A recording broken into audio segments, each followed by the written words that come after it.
damage. Why don't I start with the top? Because the top I can easily explain. And you'll have to forgive me if this is the first time I've ever done something like this.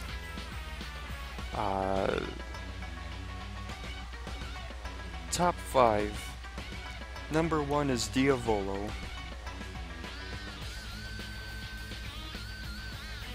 And I'm sure I don't need to go into too much to explain why. He does like 30% every time he touches you. He doesn't need any meter to do big combo damage. He's always gaining meter, and he doesn't need to be in stand-on to do big damage. And so that means when you knock him down, the second he gets up, he's at his full threatening state. Plus there's the taunt, and the ultra taunt, which can be done out of normals, so you can bait him. Stand on, over time I found more and more use for it. He basically becomes a command throw, like a grappler. And there's ways to abuse taunts to force the opponent into a guessing game. But it definitely does less damage. That's for sure. What else? There's Epitaph, which just makes the opponent run away from you, which is... I mean, that forces you to...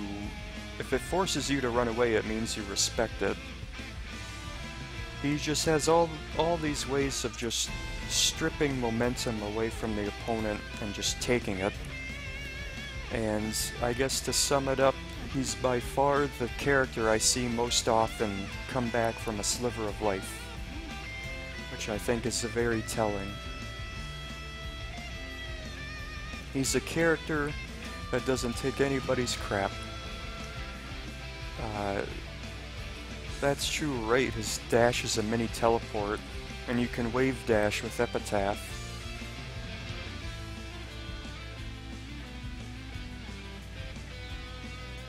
Yeah, I don't trust anyone that doesn't say he's top tier, although that leads us to number 2. I'm sure you can see my mouse pointer. Number 2 is a guy who's full of crap, and that's young Joseph. He's got so many moves, all of them useful. He's got not 1, but 3 usable anti-airs. Yeah, 3. He's got the Sledgehammer. He's got his Coke bottle. And he's got Rebuff Overdrive. And he can convert, if he spends meter, all 3 of them into a big juggle. He's got damage, big damage, just all sorts of weird tricks. And he can alter his frame data by canceling into his shield, and he has a shield that just goes through everything that isn't a throw, and he can break throws while he's in his shield. I'm not sure if anyone's heard the tale of at EVO that one year, someone tried to do Vanilla Ice's Void attacks to close out a round, and the Joseph player just shielded all the way through it and then punished and won. What else has he got? Oh, his blasted clackers that boomerang back. He can almost do it all. He can play the neutral game. He can play keep out with his clackers. He can rush down. All his normals are just so beefy, and they lead to big stuff, and they have big priority. When Joseph is doing his thing, you almost have to be extra careful, because he always just has some way of just by the skin of his teeth coming out on top. He's probably one of the most well-rounded characters, although there's other characters that really come close too. Yeah, his juggles can be a little bit tough, but there are tougher stuff.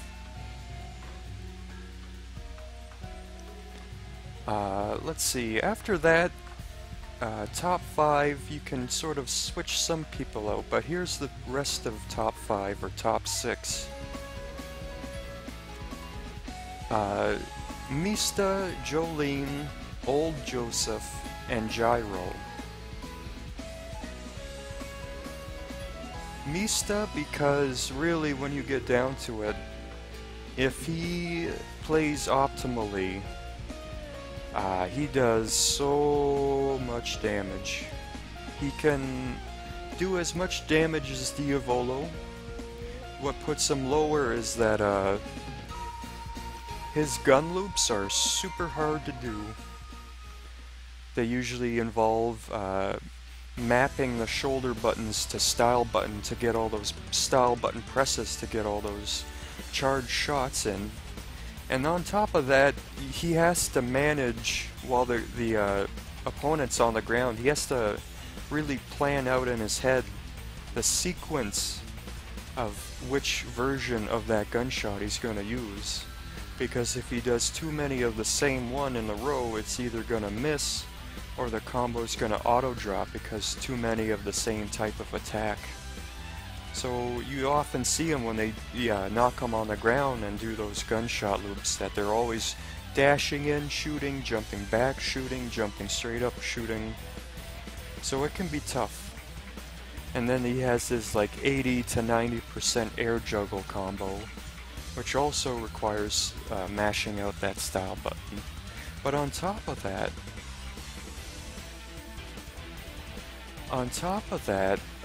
you know, I'm sure you've seen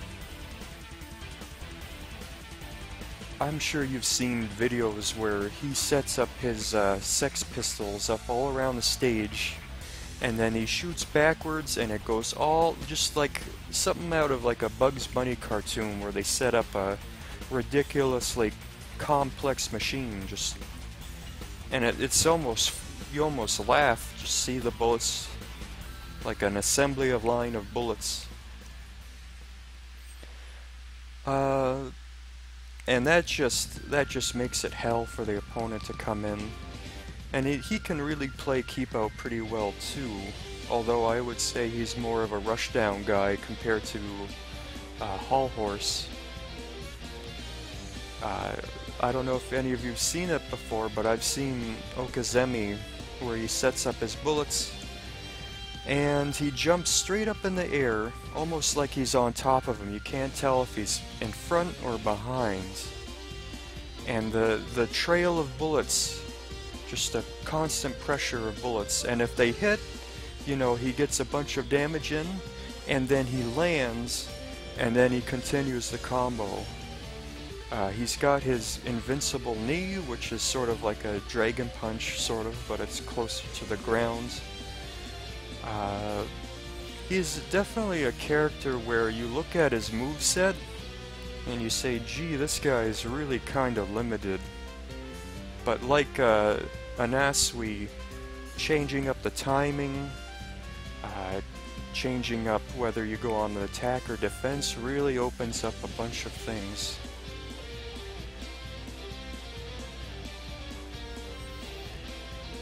But overall, I think just sheer damage output, and it doesn't matter if he only gets 6 bullets. He can get him back really easily. And his super, his HHA is kind of like Phantom Blood Dio's, where if it counter hits, it does a big chunk.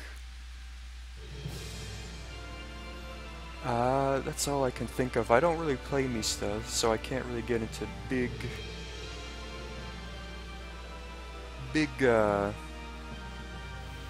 detail. Next is Jolene. Jolene quite possibly has the best movement in the game. That's one of the things. But what really makes the movement pesky is because she can go in, jump in, do an attack, see the attack, confirm if it hit or not, and then from there either zip line down, continue the combo, or just get the heck out of dodge and just be super duper duper safe. And on top of that, her stand rushed auras, her rapid punch, has such big priority, especially the H version, and she can hold down the attack button and delay it and create setups with that. But once she gets her hands on you, like you're taking a huge block string, because then she goes up in the air, tags you with her jumping H, which has a lot of priority. If she hits you or not doesn't matter, she'll go into her rapid punch. That'll keep you pinned down. She'll jump in, do her little standoff block string, but then she can just Roman cancel or quick stand on and do the whole thing over again. So there's a big chance of just the opponent getting tired and making a mistake, or just cracking, or just guard gauge damage adds up. So she's capable of just constant pressure. She doesn't have the most insane damage, but what she makes up for it is just constant resets. As Midori said, just really weird ways of using movement to cross up on a hair, just on a whim, or just moving around, and just it's awful fighting her. It's awful fighting her. And even in standoff, she has her little web that she can use as defense. She has her free parry that she can do a fake out. She's got a taunt combo. Her HHA has a ton of range. Her super has a ton of range. Just absolutely devastating. Super dangerous, super safe. Lots of movement options. After her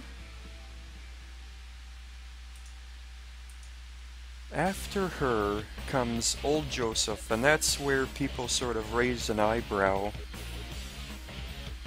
After, because they say, well, he's got some good tools, is he really that good? I don't know who here has played Tekken, but he reminds me a lot of Bob. Bob is someone who has, all he needs is just a simple amount of moves, especially like he was in Tekken 6. And they have such good priority and recovery that he can just spam. And what makes Old Joseph so good is that all his best specials come out super fast, and they're super low recovery, very hard to punish. What I'm talking about is his stand-on anti-air. I mean, it's impossible to jump up on him, because as soon as you're in the air, he can just react. That vine just shoots out at the perfect angle every time. It hits, has high priority, then he smacks you in the ground. From there, like, it's like, forget about punishing it, man. But from there, what really is crazy, from there, he does that sweep, that OTG sweep that picks you up, pulls you back in. And when that happens, it's the frame data, it's almost at 0, maybe even +1.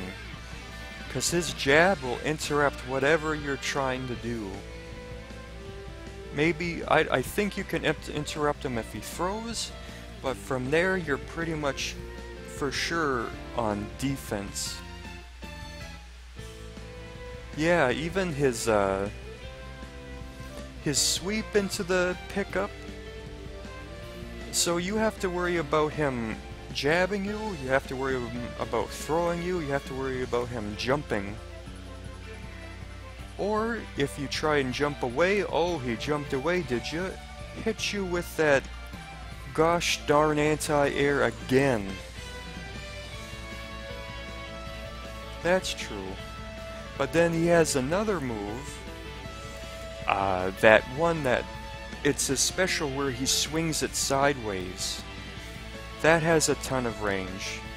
So he does his 2H, and you think, oh, okay, that looks really slow. You do something, anything, and then he does that sweeping, the horizontal swing of it, and it hits you like crazy. It catches sidestep too.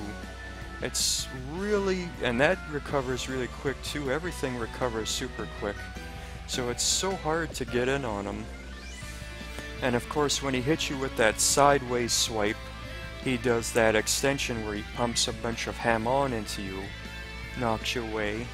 If that lands close enough to the wall, he can dash in, pick you up again. Everything is so good, and it feeds into each other.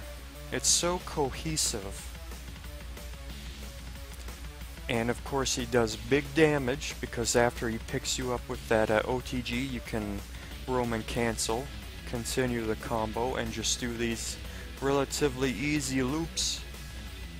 And, you know, even though that is spending meter Roman canceling, it seems to build enough meter that he can always do that combo.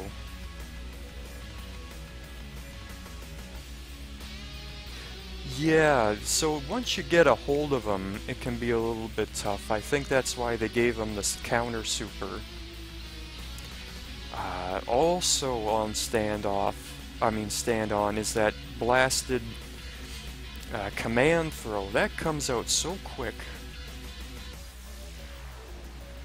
That comes out so quick, especially online. Like, good luck reacting to it.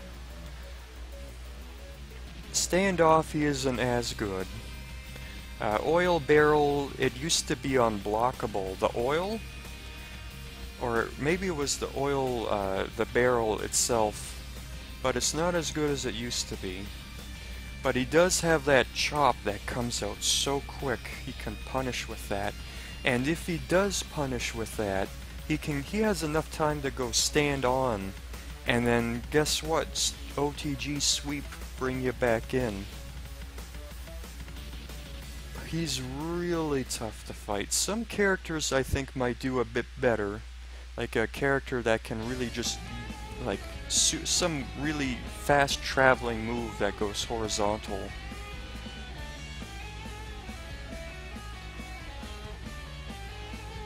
Oh really? He can do a throw-in? Oh, that just makes him better. Yeah,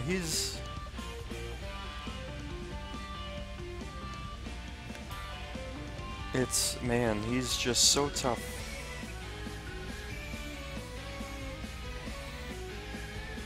Very aggravating to fight. But he does have a, you know, a limit to his range, so a zoner could probably keep him out. Hull Horse could probably... Actually, Hull Horse with the Hangman out could probably stop him in his tracks.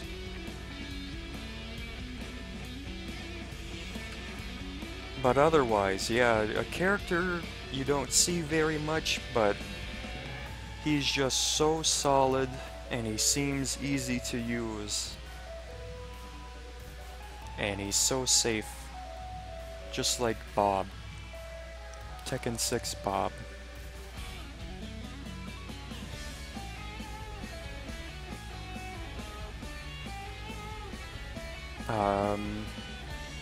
After him comes Gyro, and Gyro is one of those characters that can be really tough to use, especially when you're starting out.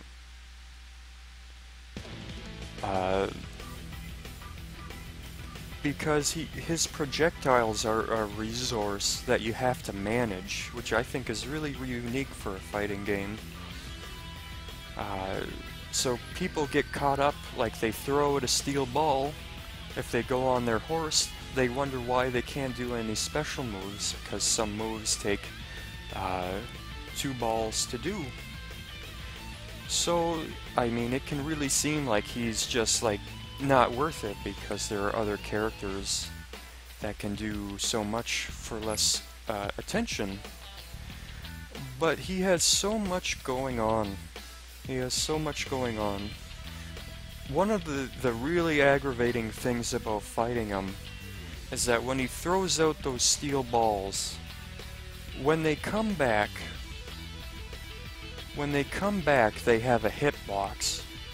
So he can use that in the neutral to sort of capitalize on people's impatience, or even use it as a combo breaker. I've had times where they miss the throw, and then I begin comboing Gyro. Then the steel ball comes back, hits me, Gyro recovers before me, and then combos me.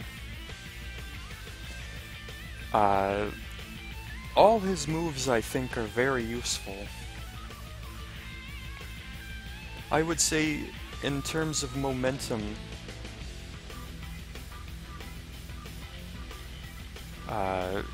like, you know, on defense, I have a hard time thinking of a catch-all move.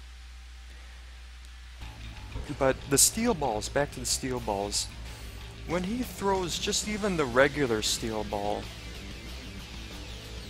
I'll get to that in a minute, Teodran. I'll mention that, that's a good point. Just even the steel balls, they hit multiple times.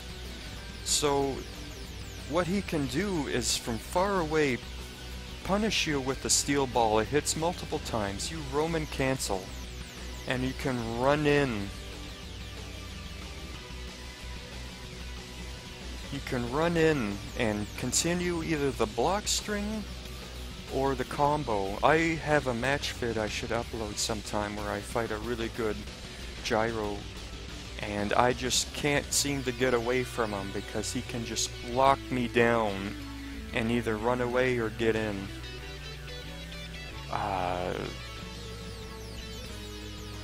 Gosh, there's so much to talk about with Gyro. I will agree with Teodran that to really get full use out of Gyro, he needs at least one corpse part. That's one drawback. He doesn't have his full potential unless he has one corpse part, because getting one corpse part gets him Scan. And Scan not only improves his neutral by having a projectile that stays out there and he can bounce off a steel ball off of it, which tracks sidestep and the like, but he also gains access to huge juggle combos that don't take any meter and build so much meter. Does good damage, builds so much meter. Once he has one steel ball, he never has to worry about meter again, and that opens him up to really long block strings where you can just smash your guard gauge to pieces. But then he has his horse, and on his horse he can't throw, but he can't be thrown, and he gets a major movement buff. He can just move around all the stage as he pleases. But it also opens up a whole new avenue of fighting and doing damage. At the wall, on his horse, without golden rotation, he can do a juggle loop that does like 40%. Because what he does is he knocks you in the air, does a loop, cancels into the spinning. Not the Joseph-esque shield, but just, you know, to build up the spin meter. Cancels into that and just loops. But what he can do also is out in the open if he has golden rotation. His horse does a lot of damage. So he's a character that has a ton of tools, just a ton of tools, and has multiple avenues of just doing big damage. Once he gets that steel ball, he can do a ton of damage, build a ton of meter. So he's one of those characters like where you say, okay, well this isn't working. My strategy right now isn't working. Let me change it up. And so he can just go on the horse. That opens up a whole new paradigm. Is he gonna go for a wall juggle, or is he gonna go for perfect rotation? You factor in corpse parts. It's easy for him to get corpse parts too, because you just combo into either what Teodran said, the get off me move, and that sends them out, and by the time they quick get up, you've already got the corpse part. And once you start getting corpse parts, it opens up so many more possibilities. Scan, get 2 corpse parts, he gets super armor on all his steel ball moves. Get 3 corpse parts, he gets a huge damage buffs and permanent golden rotation. It doesn't take him much to go for golden rotation just by spinning his balls. So he's a character that takes a lot of effort but just is so rewarding, and I see different people play him in different ways.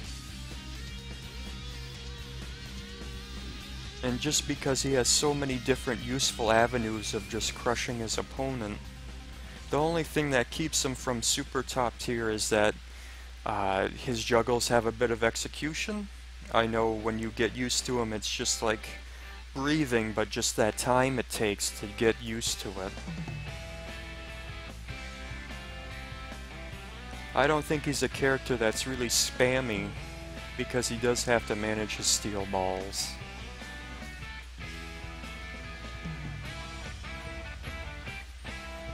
After him is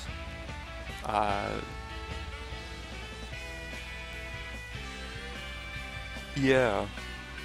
You mean fighting against him, or? Yeah, definitely. It helps if you know characters and your character's ability of getting around his stuff. Obviously, sidestep helps against his projectiles. But someone like Wamu, where is he?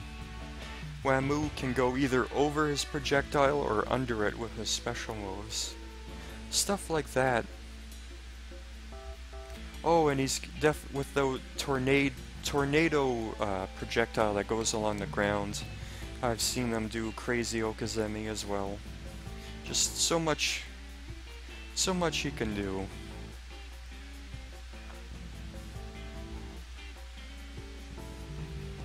Shall I move on to the next 3?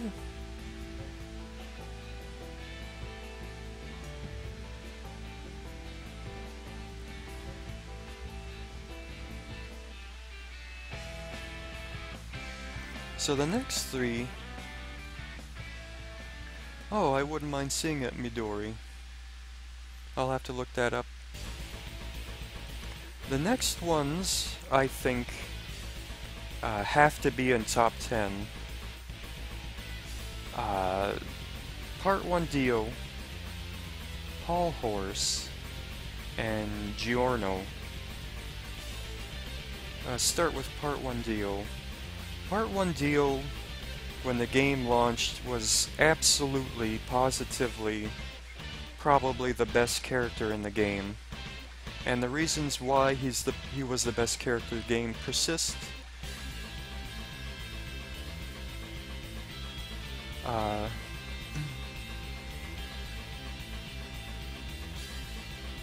And the reason persists that launch him into top 10.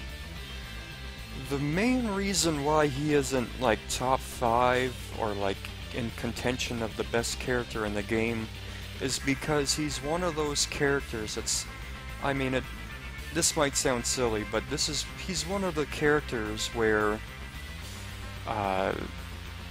you fight him once, and then you just get absolutely destroyed by him once, and it's so humiliating, and you don't know what to do, and you just sit down and say, okay, I'm not gonna let that happen again. I am going to figure this character out front ways, back ways, and all around, just to make sure I don't get blown up like that again. He's one of those characters. I'm sure everyone has picked him up at some point just to figure him out and just know his ins and outs. So that sort of dampers him just a little bit, just because everyone is tired of his crap and they just really try and get him down pat. But exactly, and that's what keeps him in top 10, because as soon as you figure out, like on the surface, he doesn't seem very good. He's got this sort of Rekka, like Fei Long, and it kind of branches out a tiny bit, but none of it's super useful. And he doesn't have any other way than getting in, other than jumping maybe, but then you realize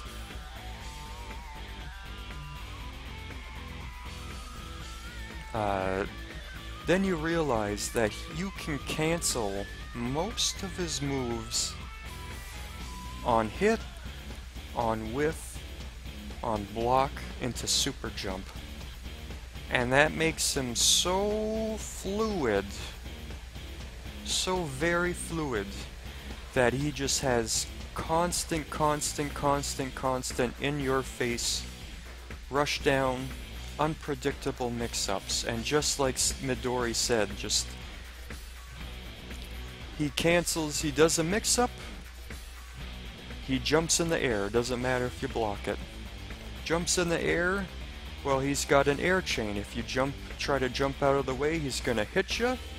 Then he's gonna do his 6H, which puts you closer. Then he's gonna attempt a freezing knee or a freezing kick, high-low mix-up.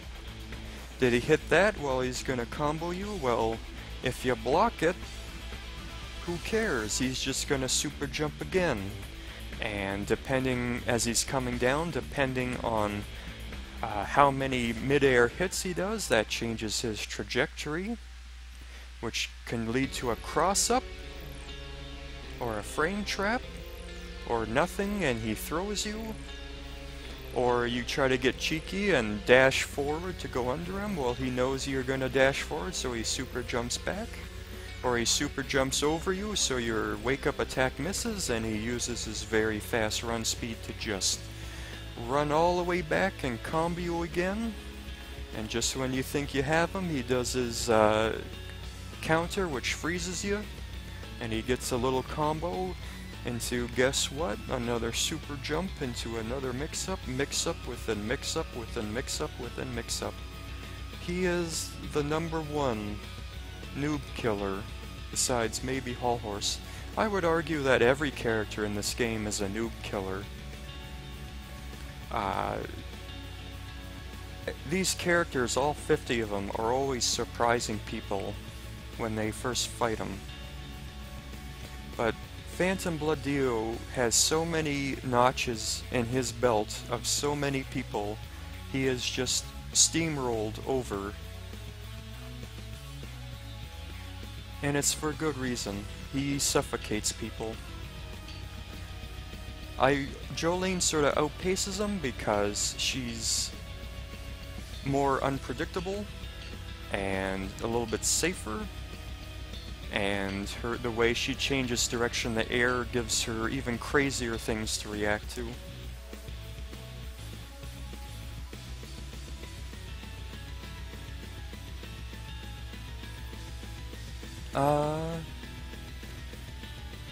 But yeah, as Teodran said, when you know his options, that takes a lot of the scary away.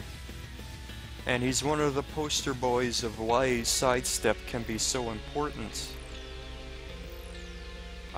because once he goes into the air, once he starts that scary air chain, you can sidestep it. He's locked on that axis. And if you have a character that has decent range, you can punish him. So, a Phantom Blood Dio that just jumps without abandon can be dealt with. I almost forgot to mention a few things. He can steal life back. He can steal a huge chunk of meter. And of course there's his famous super. So he'll combo you constantly, and as long as he doesn't mind doing damage, like a lot of damage, he can just constantly steal your meter and take away all your resources. And of course, if you don't want to steal meter, you can just keep doing damage. And he has combo enders that can be tricky, but have him do good damage with the rest of the cast. And of course there's his famous super, which fills the screen, comes out super quick, and is almost like Paul's Death Fist from Tekken, where it hits counter hit, just a third of your life just gone. And of course he can use that to tag zoners and just get up in their face. He's a very solid package, but he's a package that people really figure out. After him is another really contentious character that I think some people would say, what is he doing out of top 5? What's he doing out of top 5 is a Hull Horse. And I remember people saying when they first picked him up, right when the game first came out, patch 1.01, people would combo into his gunshot and they would say, hey, his gunshot, like, it's minus on hit, what the hell? But then people realized you do that little charge up animation, you can buff his gunshot. And then people realized, oh, I can cancel the buffing animation almost instantly into a charged shot and just spam that all day. He probably has, I think, the best projectile in the game, because it beats out Giorno's Gold Experience Requiem Scorpion. It'll I think cancel out. The two will cancel each other out. So it has the highest priority. It'll chew through everyone else's projectiles and hit them.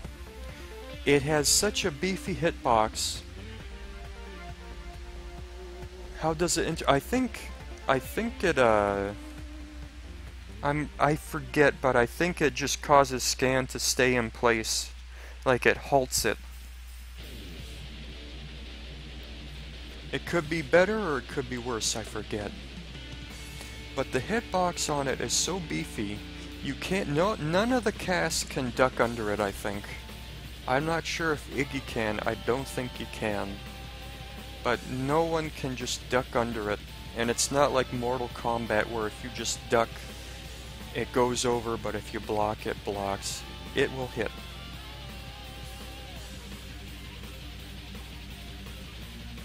And so he can really pin you down with it. It's beefy enough that if you sidestep too late, it can catch you. And it's multi-hitting. Charging up his gunshot costs no meter, so there's no reason not to do it. I think the only reason why you wouldn't charge it up is if you were doing one of his mid-air gunshots, which is a thing I'll get into in a minute. But it's multi-damage, it does a bunch of damage, builds a bunch of meter. He can combo into it and out of it to juggle and do big damage. On top of that, you do things like hit his special where you can control the trajectory, which by the way you can combo into and use that as a taunt combo. I've seen people use it as a taunt combo, which gives you even more damage. Then he can go in the air and shoot backwards, which sends him backwards. And I've seen Zepelli tech. You remember Zepelli technique? He would just jump backwards and shoot, and people would just run into it with the low bend, or jump into it, and their jump-ins would get counter hit, and they would get hit like 5 times before they got to him, and like half their health is gone because of counter hit damage. So he's probably the best zoner. On top of that, yeah, I've gotten into his main projectile. The other stupid thing about him is, of course, the hangman. It can be used, the initial bottle throwing gunshot, the L version, I've seen it be used as an anti-air, so there's that. But the main thing is when the bottle breaks, I'm sure you understand and have seen that hangman comes out. Yeah, GER's projectile, hull horses will cancel it out, his charge shot. Did the stream cut out? Anyway, the hangman, that when he comes out and stabs you, it crumples, so it's used for Okazemi. It can be used as a combo breaker. So he hits you, he's comboing you, you hit him with the hangman, he gets a free combo off of that.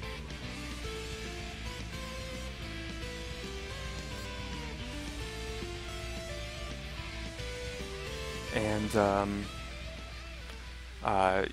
even when he's on the ground... Oh, it goes over Iggy? Yeah, I think so. We're still talking about Hull Horse, though. And even if Hull Horse is in hard knockdown, you can use it. Sorry. He can use it to pin people down as a combo breaker. It tracks 360 degrees. It comes out at every angle. Yeah, it is the dumbest thing. Can't mess with them. Can't mess with Hangman. Whoops, just a second. I'm just gonna make sure... that this thing... Loop is on, okay. So when the soundtrack goes, it'll loop back. But yeah, just big damage. And that's the thing, he's got his charge shots, he's got his hangman, he's got some really good normals, but that's all he needs. And he can use them in a bunch of different ways. It's one of those things where he has a small-ish moveset, like charge shot, hangman. They can be used so many different ways. And then everything else is just gravy. The shot where he can control the trajectory, the shot where it comes back to him, his normals, his jump-ins. He's got big damage. He is always a massive pain to fight. I don't think I fought a Hull Horse that I would consider easy. Oh, that was an easy match. You're always dancing around his bullets. Even at point blank, they're hard to punish. You're always dancing around Hangman, and then he's free to do whatever he wants. Just a total scumbag. Just a total scumbag, which suits him perfectly. I don't think Hull Horse would have it any other way.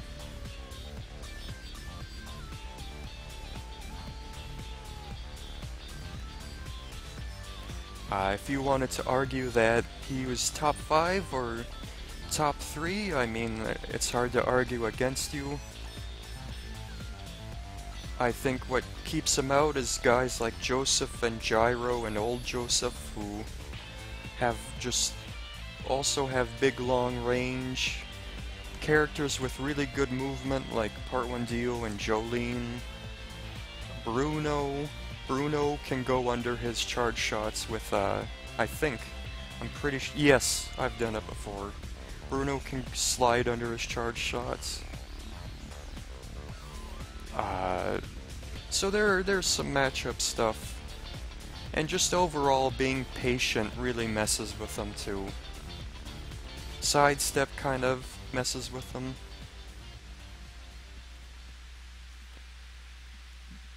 But yeah, he's always a tough fight.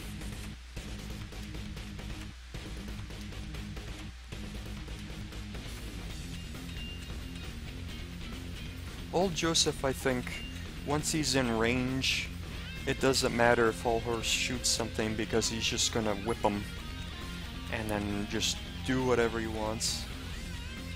Hangman can mess with him though, but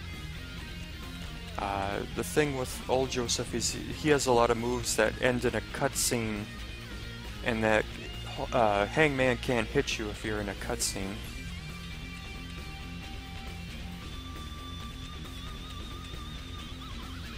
Opinion on... I gotta get to him first. I'll get to him. I'm...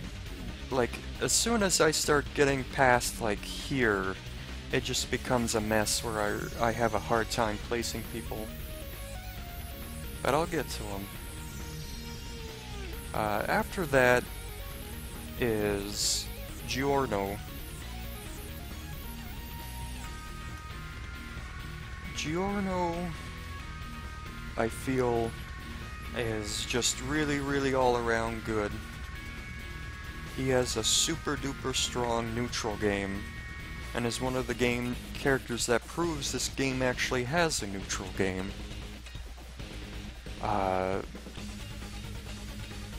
He has his dive kick, but it's punishable, but if you angle it correctly, it's safe.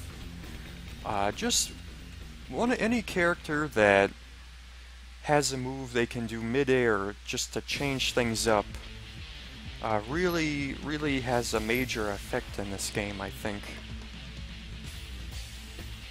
Builds a ton of meter too. His tree is a great movement option. It can be used to create Okazemi.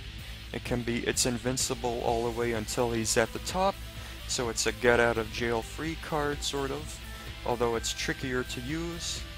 He has an active on frame 1 counter that is good just for messing with people and their big Oki setups. What else he's got? He's got these really weird projectiles that don't seem very good. But the fish is good for combos, and the snake and the piranha that goes in an arc. If you Roman cancel as soon as you do those, you can create like almost unblockable situations where the snake is going low and you're doing an overhead. Is your overhead gonna hit first, or the snake gonna hit first?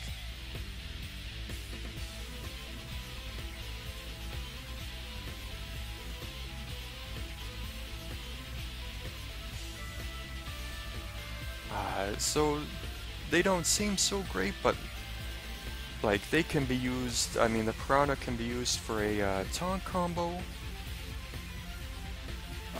The snake crumples.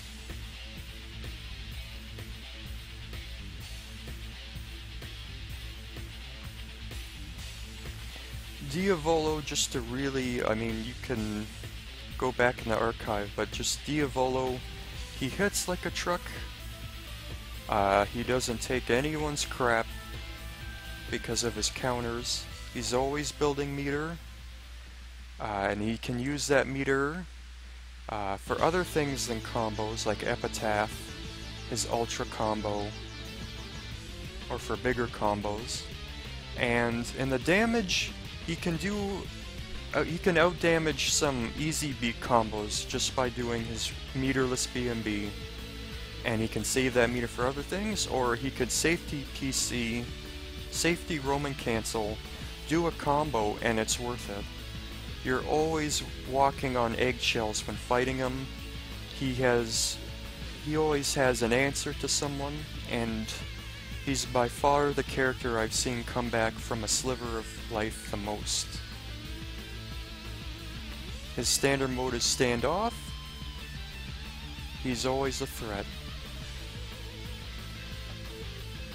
I know, it's just people like a general fighting game term, Roman cancel, people understand that better than like put stun cancel or PC. So I use that. That's why I also use supers and ultras rather than HHA. Yes, that, oh my god, I forgot that too. He has a combo breaker that will combo break out of anything, and it's almost like X Factor and Marvel, where he just, nope, you're not doing your thing, now I'm doing a big combo on you.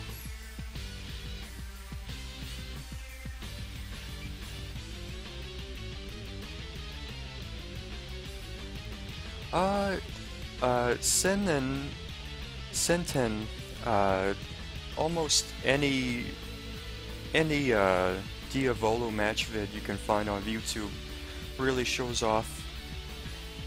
It used to cost 1 bar. His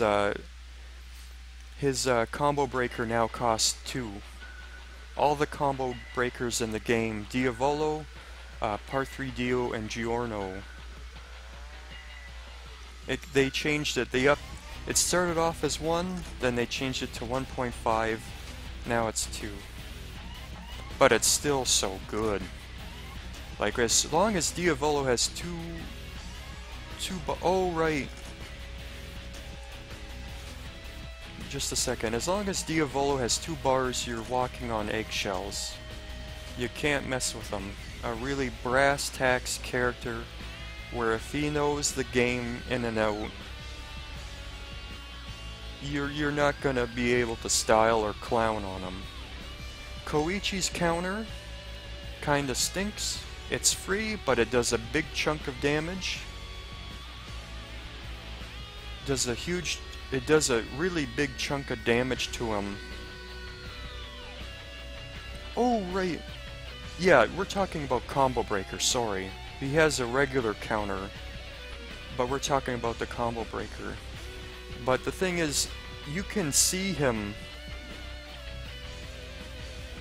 Most of it's recoverable, but the thing is, the animation takes so long that if he's not really careful with it, what's gonna happen is that the person's gonna stop their normals, and they're just gonna stylish dodge, and then punish it, hit his stand, and then finish with some move, and that's gonna take away all his gray life.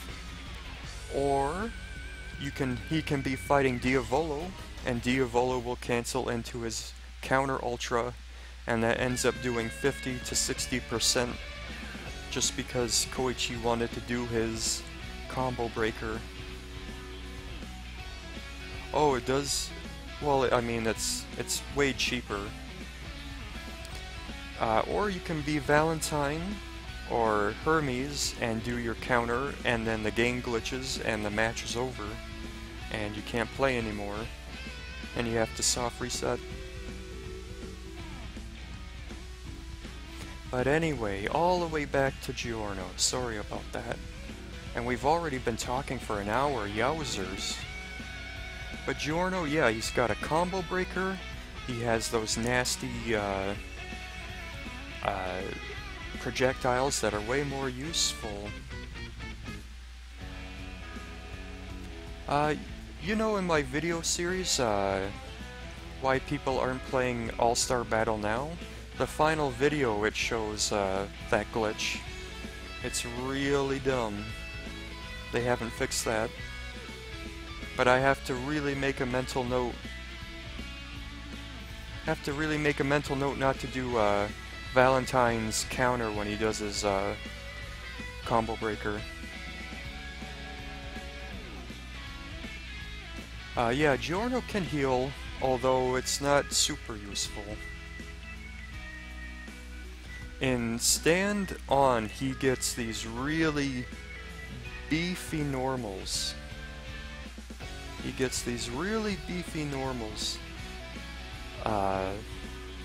And then he gets his Rapid Punch, which pins him down, and you can stand rush that. And there's a glitch where if you dash forward while the stand rush is going, you can teleport through him and sort of cross him up. And that also builds a bunch of meter. And he has an anti-air where he punches straight up in the air, spikes him down. Although I think I use that move more as a reversal than an anti-air. But that any combo that with that builds a bunch of meter. A lot of his back throw, his anti-air, the upward punch, his command normal where he kicks a bunch, he can combo into Stomp, OTG Stomp after that, which adds a bunch of meter and damage. So in situations where you just sort of nick a guy, or tag him with a move, do a very small combo, he can gain a bit of more damage. And from the Stomp, he has enough time to go Stand On and do a meaty attack, or jump. But really, what really sets him apart from other characters is his playstyle. And Giorno's playstyle is that of a ticking time bomb. His whole goal is build as much meter as fast as he can, get to 3 bars, combo into his super, which from anywhere in the stage, it'll just launch him all the way across. And then do his guaranteed transformation into Gold Experience Requiem. Gold Experience Requiem is some serious bullcrap. It can fly, it can shoot a projectile that his only weakness is that it's high and you can duck it. But when he shoots that scorpion, it goes right across the stage. It doesn't reach full stage. As soon as you transform, you have to jump forward once, then you'll be in range. But it shoots. That's true too. It shoots forward super fast. If it hits, it crumples. Giorno can then fly all the way across the stage and just do a combo loop. Just do a combo loop that does like 60 or 70% guaranteed. Or he can do shorter combos and try and get you with his what's the best word for it? Shinjitsu. 2-2 plus down plus 2 buttons. And that creates a force field that acts as a combo breaker that cancels you out of whatever move you're doing and puts you in a huge hit stun and allows him to combo you. And you can use it for Okazemi because it's unblockable, and you have to, the only way out of it is to parry or do a move that's invincible, like Kakyoin's super. That'll go through it. But he is basically untouchable. As soon as you do touch him, he goes into resolve mode. And so on top of that, he'll have super armor on everything and extra defense. Which is a crazy added bonus to Gold Experience Requiem. And it's once he gets 3 bars, it's really easy to get Gold Experience Requiem, and he can do it every single round. because whatever meter you use, that you don't use, sorry, whatever meter you don't end up using, you get to keep for next round. So if I get 3 bars in the first round, I'm not sure if it's for the rest of the round or just while gold experience is going. If it's for the rest of the round, that is nuts. But in the first round, I can have 3 bars. It's very possible for Giorno to build 3 bars. Finish the opponent off with gold experience Requiem really quick. Have a bar and a half left. Start the next round with a bar and a half. Get to gold experience Requiem even easier. And finish him off again. Man, what a hopeless situation that is. Giorno's pretty safe because of his tree, because of his stand rush. He's just a really solid brick house. Really strong neutral. Strong setups, taunt combos. Big damage, even without Gold Experience Requiem. Gold Experience Requiem. He's a character that can stand his ground against almost anyone. I think the only thing that keeps him lower is that the people in top 5 have some serious bullcrap that they don't really need to reach down and save 3 meters for. But he's just super solid all around with that added bonus of just that terrifying gold experience Requiem. It helps that he builds a ton of meter, which he can use just in general.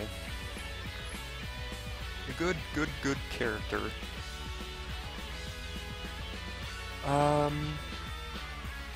So the next line of people, and even Jotaro, these guys could all fit into top 10 if you really wanted to. They all have something super good about them, but maybe a little something that holds them back just a tad, They either have like a huge damage, but then something holding them back, or just all around fantastic, but low damage. Maybe I'll pick up the pace, because I don't know if I'm going maybe just a tad bit too slow. So you have Part 8 Josuke Gappy, Lisa, Yoshikage Kira, Johnny, Akira, and I think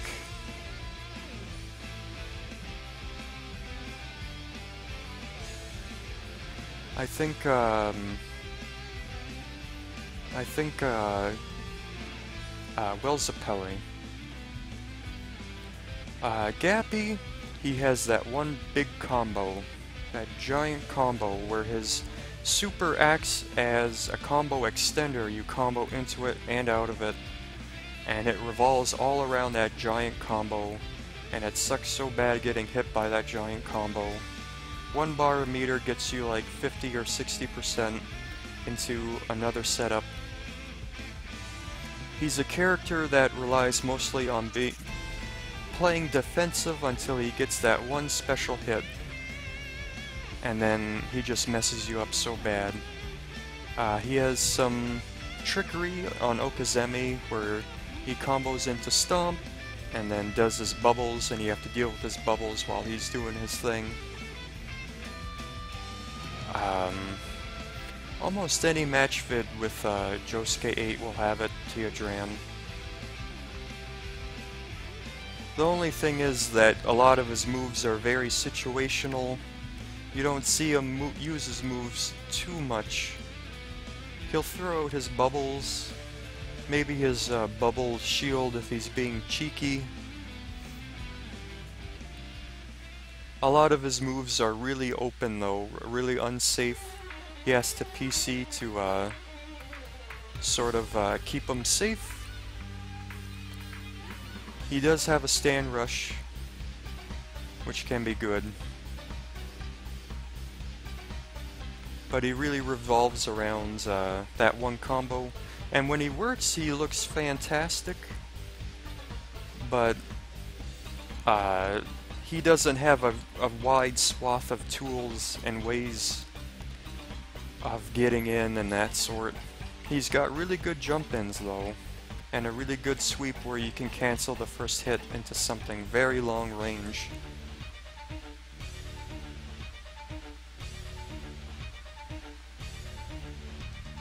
Lisa is a multi-tiered, multi-branching Rekka character like Karen. She's really tough to use. Even when you know what you're doing with her, you really have to focus, because making the wrong decision just really is frustrating with her.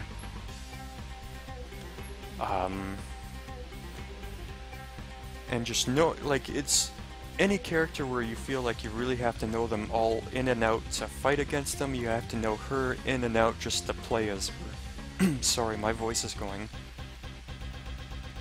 But then again, huge damage. Huge damage. That EX knife is so many nasty setups, so many way of punishing and confirming into her Rekkas. Once she gets a hold of you, you are basically placed in a vortex blender, because her combos don't really take a lot of meter. In fact, even when you spend meter, she has combos where it's meter positive.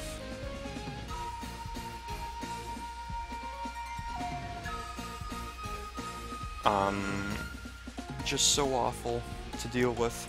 Her jump-ins have such beefy hitboxes that she can really, like, her jumping M, like her, I don't mean to sound silly, but her butt has such a crazy hitbox that you can't tell if she's hitting you from the front, and even the game can't tell if she's hitting from the front or back, because the character will block, but they're facing the opposite direction. It looks really weird. But she does a ton of damage, ton of meter.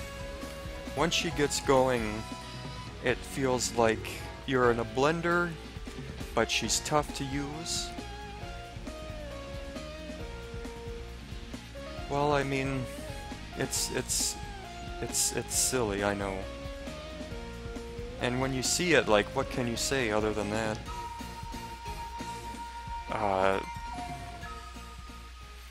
And, like, she does have a lot of, like, when you get into it, like, her Rekkas are really deep, and you can get into this mind game sort of thing where, you know, are they gonna try and out-punch you or throw you? You do the light, or you do like the overhead upward kick into back, and they block that. You can PC and jump in on them again. You know, the command throw, that blasted command throw. But it's easy to get flustered playing as her. She has a command sidestep that's invincible. That makes her a little bit safer. I usually use it if the opponent stylish dodges, and that gets me the heck out of dodge.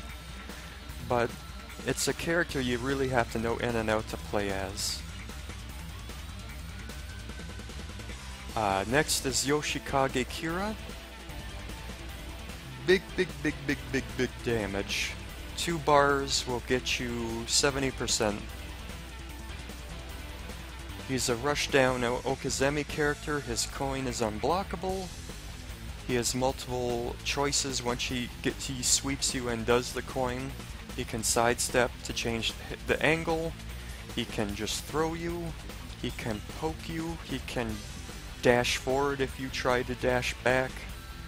He can change the trajectory of the coin, send it backward to try and mess you up. You can confirm if you jump into the coin. The coin stays there on the ground. He can choose to make it explode, and he can confirm all of that into either a small combo or stand on and the 70% big one. He's got good jump-ins. He's got his 2H has a good range. It sweeps and you can do the coin. Stand on gives you access to the big combo. And his super is really quick. It anti-airs. It catches sidestep, does big damage on its own. His ultra doesn't have very many use because it's so slow. It's unblockable, and you can cancel a block string into the ultra, which guarantees the ultra and is a really good round closer. I think that aside from a few tools, his neutral isn't super fantastic. He's mostly rushed down. He wants to be in your face, he wants to get a hold of you. He doesn't have as crazy option as Jolene or Part 1 Dio. And other than a few things, he doesn't really have any get off me moves because his counters and stand on. And he's one of those characters where people feel that they have to be in stand on. But all around he's super good. If there's one DLC character I say go ahead and get, it's either Old Joseph or him. You can have a lot of fun with him.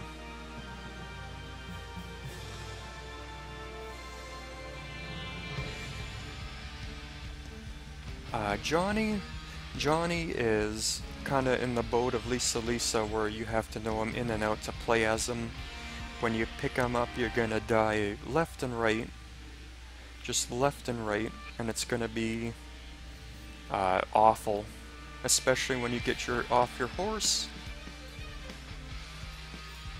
You're like a baby turtle and trying to get to the beach, and the opponent is one of those seagulls just swooping in on you. In Act 1, he doesn't have a whole lot going on other than his DP to keep you safe, and they can always bait that out and punish. He does have that 2-2-H to sort of glide on the ground and avoid command throws, but that's a really hard read.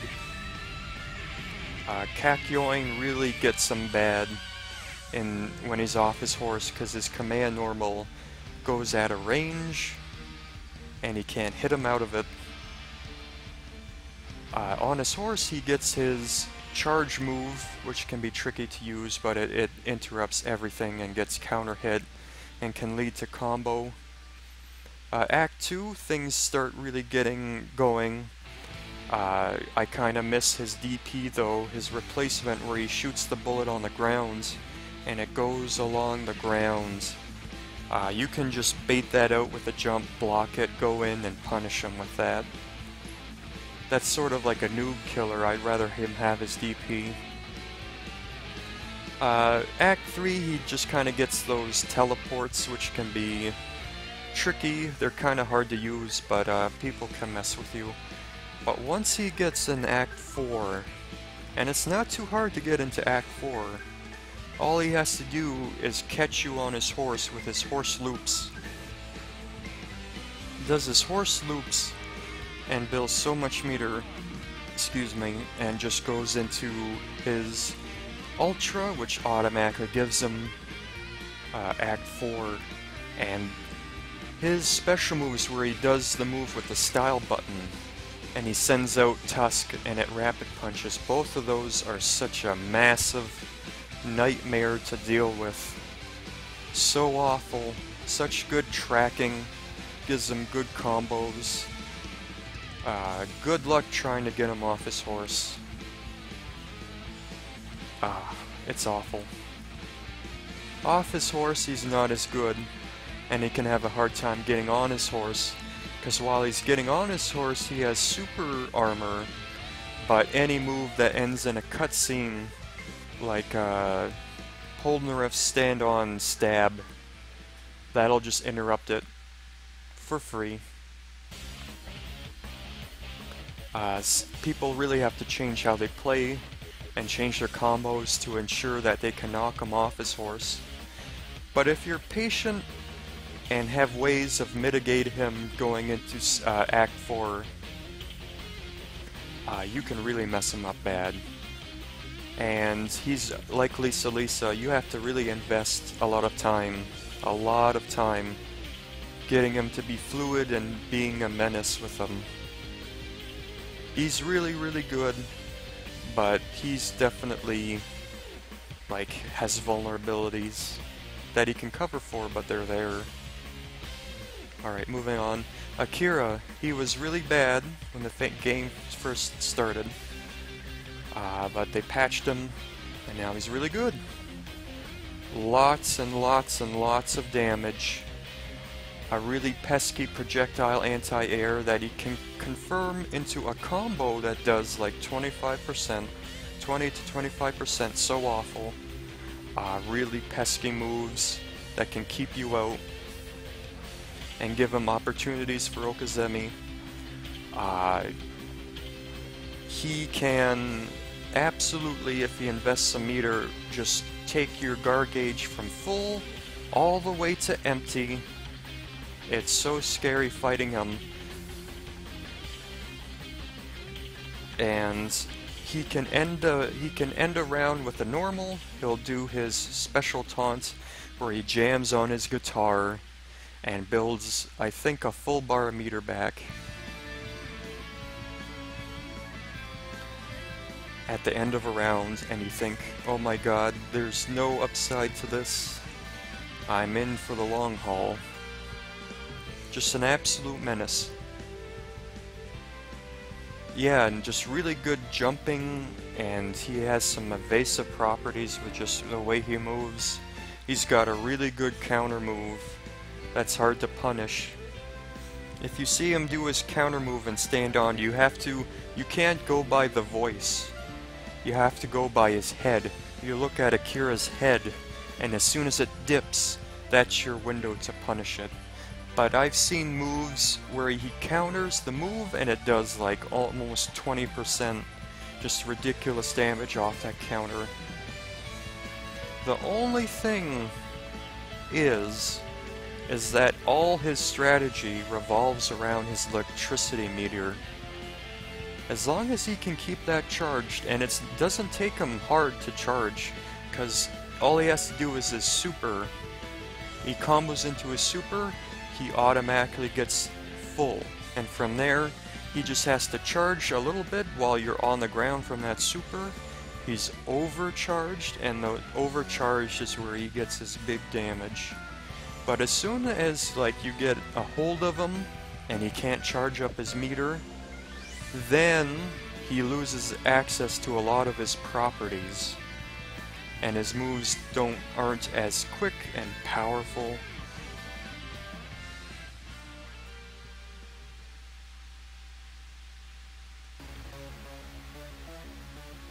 Yeah, just crazy damage and hip stun and block strings and safety and stupidity. It's just that when his electricity runs out, and when his electricity runs out, he can't go stand on. So that's a...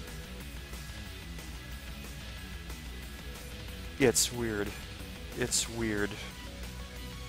It's very weird how it does that. That counter hit counter. But it's something you gotta really respect here, Dram. But yeah, like he has a really unique flaw. So he can be so awful to fight against, but if you're careful, he isn't awful all of the time, and that's what kept him out of top 10.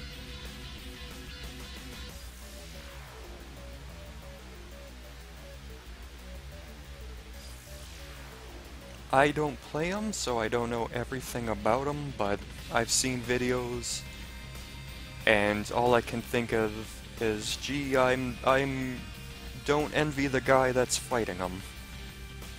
But he, you know, just that weird quirk of his with the electricity meter, he has to manage a resource, so he isn't as spammy as other characters. But he can keep it up.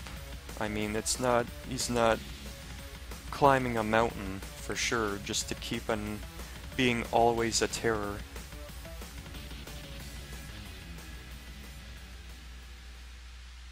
Yeah, cause his HHA is safe. It refills your gauge and you can't really punish it. The only thing I do is try and bait it out at just the range where I can throw it, or tag it with something that gives me something good. That's pretty much, yeah, it's so easy to keep the meter charged, but it, you know, when things go wrong, things can go really wrong for him. He's definitely super good. Super duper good. Next up is Will Zepelli. Will Zepelli. People always agree that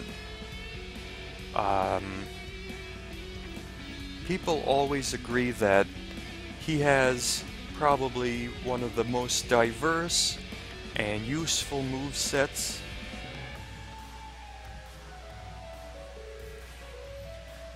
Are you talking about Akira?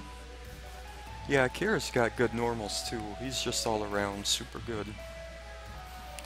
But Will Zepelli, like, he's just a really good all-arounder. He's got a reversal, and that doubles as an anti-air. He's got great movement options in the air. He can block in the air. He can glide and change trajectory and cross up. He can cancel his moves into super jump.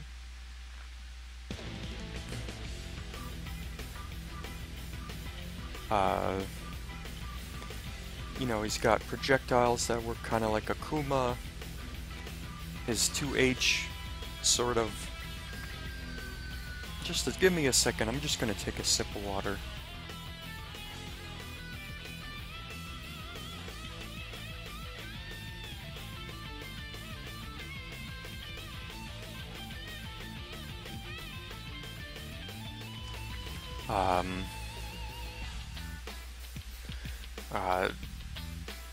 You know, he's got a command throw. The thing with him is that people think he does really, really, really low damage.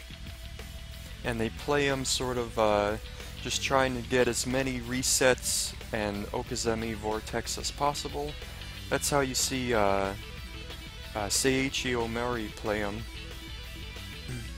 But the thing is that he's the highest, he can do good damage. He can do good damage. The thing is that he's super duper high execution. Super duper high execution. And what comes from that is two things. If you want to max out his damage, almost half of his combo damage comes from doing OTG,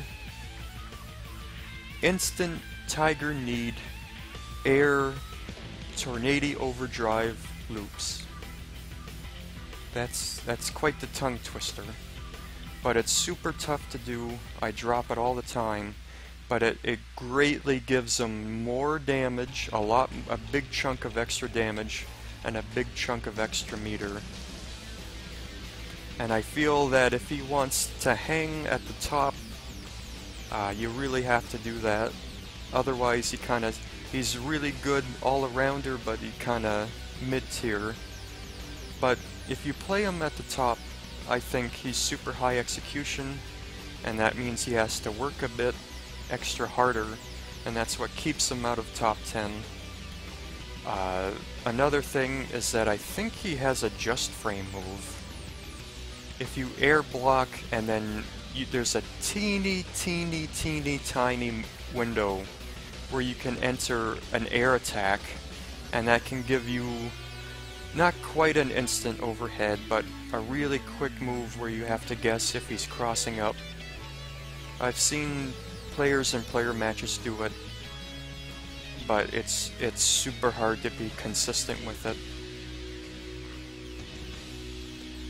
So he's super balanced, but you gotta really dig deep to play him at maximum. But I really like him. He can do big guard gauge damage with his EX knee. Great anti-air that gives counter hits all day. An invasive EX Trinity overdrive that's invincible all the way to the top. That's exactly right, Teodran. And you can cancel that into super. I find it maybe a little bit hard to meter manage with him. You have to be really careful about breathing with him because he recovers very slow when he breathes. But he breathes at twice the pace, so he builds a lot of meter when he's breathing. You just have to be really careful. That's why I feel that his harder combos are very necessary, just to get that extra meter above all else.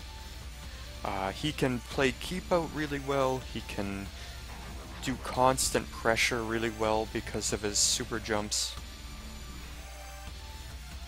I still think Dio's super jumps are the best because of the air chain and the angles they come out as.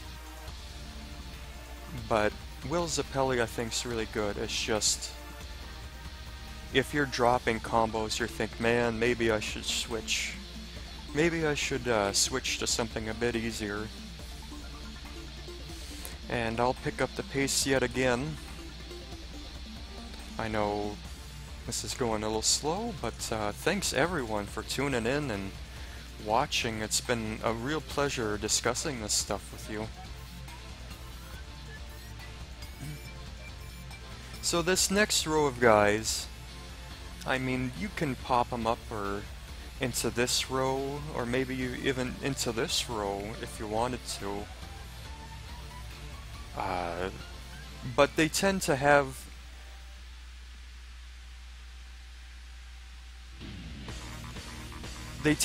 something like super duper duper good, but maybe they're a bit more simplistic, or they have a big flaw.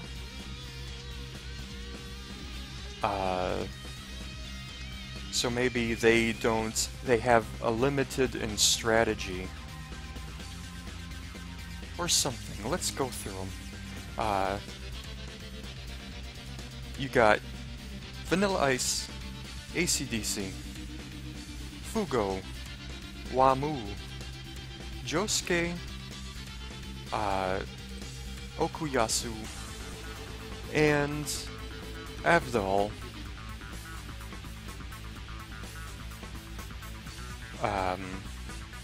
Vanilla Ice in older tier lists, he was like top 3.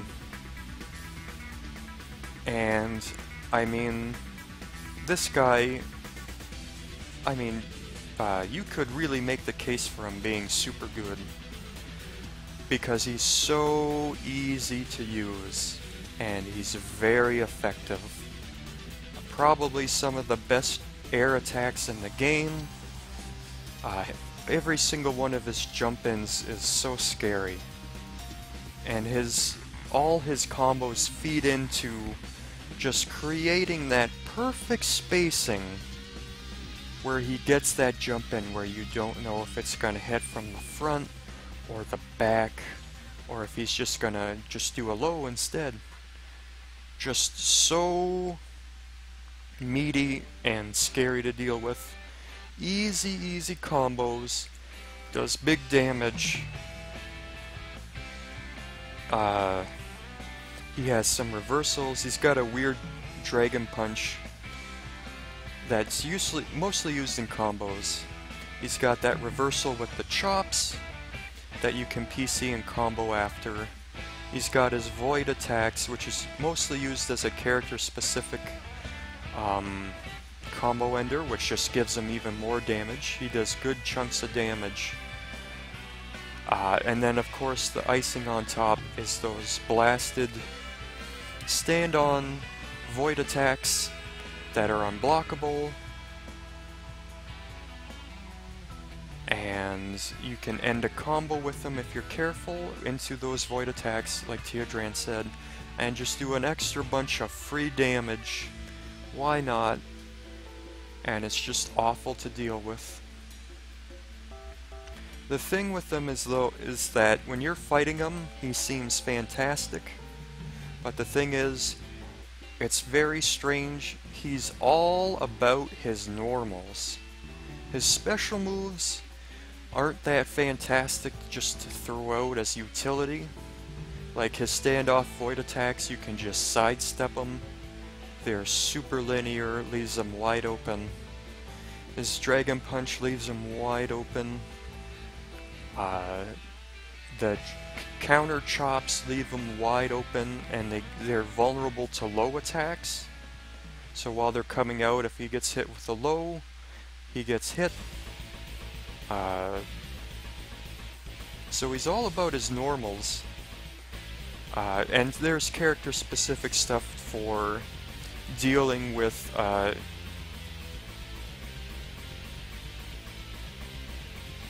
yeah, just big damage if he gets a hold of you, and those setups into jump. I think someone who mains Vanilla Ice, he himself said, I think it was, he calls himself Ronin 601 now. I forget what he used to call himself, but he said Vanilla Ice takes as much brain power to use as a soggy burrito, because he's very simple. But if he goes and stand on against Diavolo, he's just signing his death warrant, because Diavolo will just counter, leaving Vanilla Ice wide open, and he will just do the big combo against him. Wamu, as soon as he sees those stand-on void attacks, he's just gonna go mode 2, absorb all the hits, and then just take a ton of life.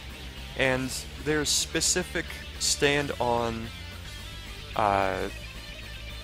vulnerability combos. For example, Kakyoin, and that's another tip. I know I'm going on and on again, but that's another tip. If you get a chance to hit Vanilla Ice and stand on, anything that does multiple hits is a blessing. So one of those multi-hits,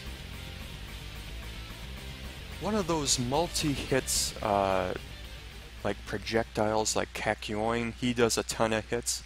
That will drain, all his cream meter. And once his cream meter's drained, he has to do his super. His super isn't so hot. I'm sure there's some ways to probably as a setup, but it's really hard to hit. His ultra, even if, like, I think if you do, it's unblockable, but I think if you do it in a block string, I think you can just jump over it. That's what I usually do. As soon as I see it, I just hold up forward, and I go over it and then punish. That's true, but it's so slow. It's so slow. You just have to be a mastermind to land it. So that's his thing. He's really good, except his specials. His stand-on stuff is scary as heck.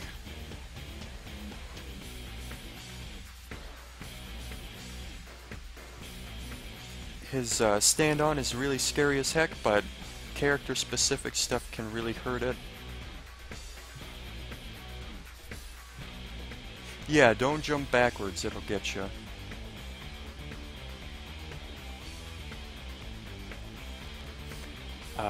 But his really good normals, specials not so good. Yeah, it has to be countering a move that's like they can't avoid, but if he does land it though, he gets full cream meter, and that's a mess. That's a mess for his opponent. Moving on though, moving on. AC/DC. AC/DC, I think he's my favorite pillar man in this game.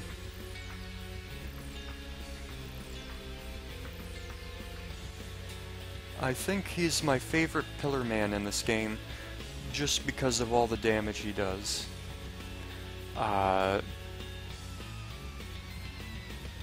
He's a really surprisingly cerebral character, where his normals are very good and you can sort of pick at him, and he has got one fantastic special move, quarter circle forward light.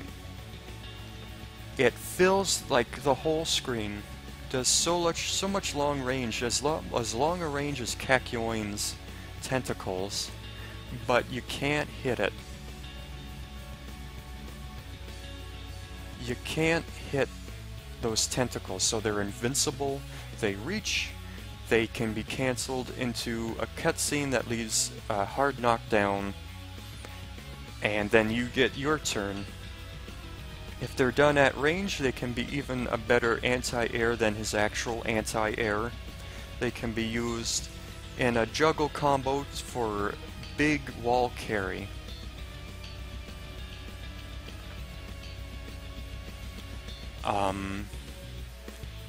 At the wall, he gets access to easy Mode 1 combos. His damage is unreal though, because even going into Mode 1 or Mode 2, just standing next to the opponent constantly drains their life. It's gray life, but it's crazy. You don't want to be anywhere near him.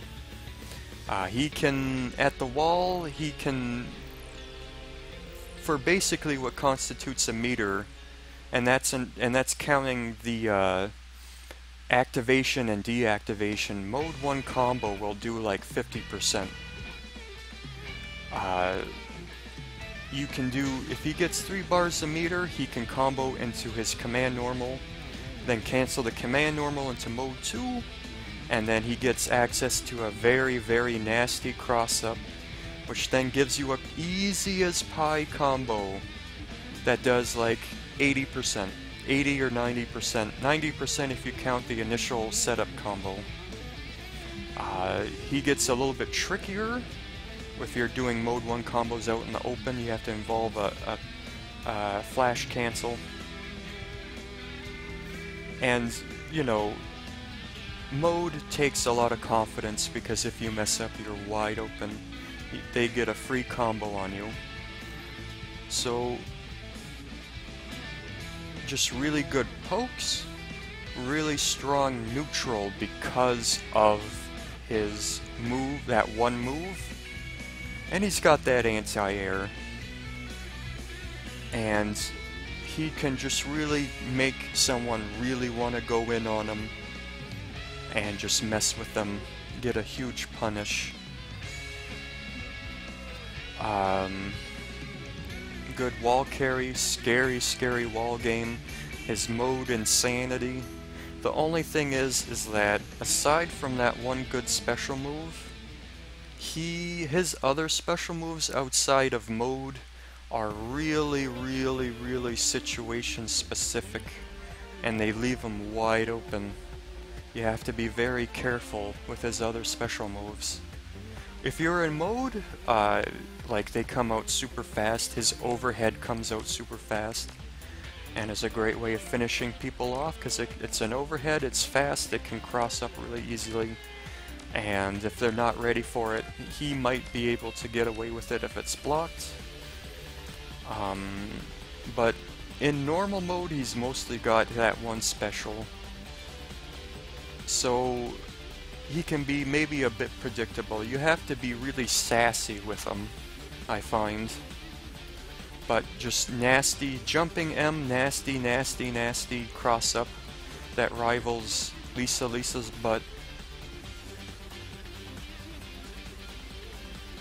And his projectiles can be a little bit useful just to harass and just build a pattern that you can break and surprise with. And at the corner, if that hits, you can PC and that gives you a combo.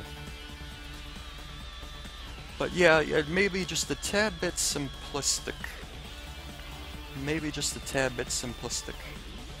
But I mean, if you're a sassy man, by all means pick him up, because big damage, very rewarding, and combos are super fun to do. Next up is Fugo.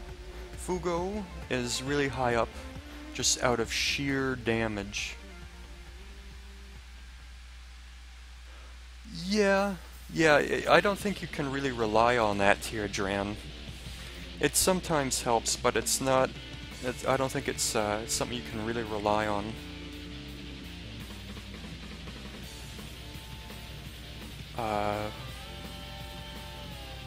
Yep.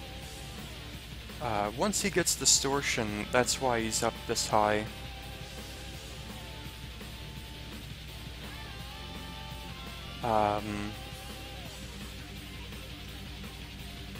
The only thing is a projectile anti-air.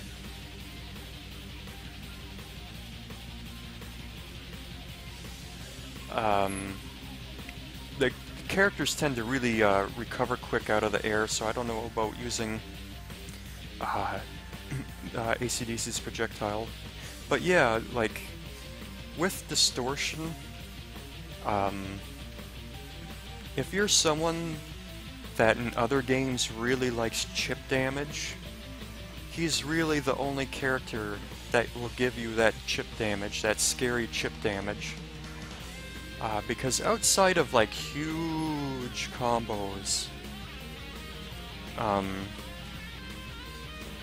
like just popping a purple haze pellet will do 100 damage just of chip for free.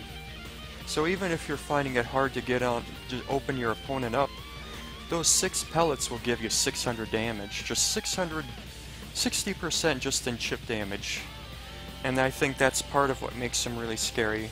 Of course, there's his massive damage. It's 100 damage per pellet in distortion. Outside of distortion, it doesn't really do much at all. Outside of damage, there's 2 ways of getting distortion, either comboing into super, so he's one of those characters that you just get to 2 bars as quickly as possible, and just try and do it. Get it as soon as possible. Of course, if he's having trouble and he's very low on health, he can do his bite down on the pellet and do the transformation anyway. And that can be comboed into and out of. So really what he has is a huge comeback mechanic, where if he's really... What won't work in Fugo Mirror?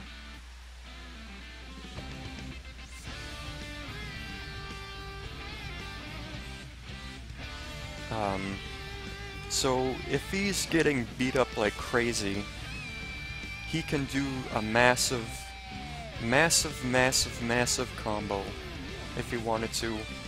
And then from there he has distortion, and you know, he gets all that huge buffs. In distortion, all his moves come out crazy fast, and they have good recovery, especially in standoff. Those lunging punches with the that you can add poison to come out really quick. Really safe too. What else was I gonna say? And without distortion, he's got things.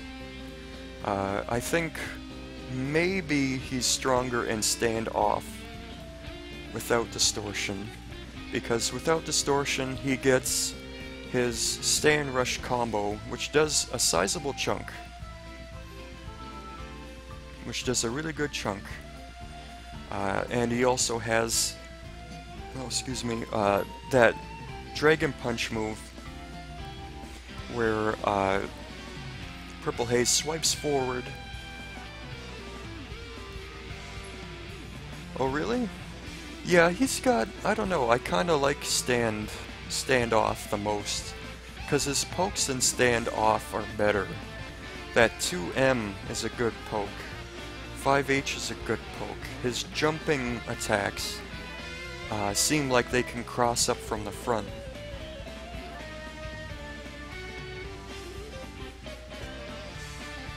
But he's pretty good in standoff too.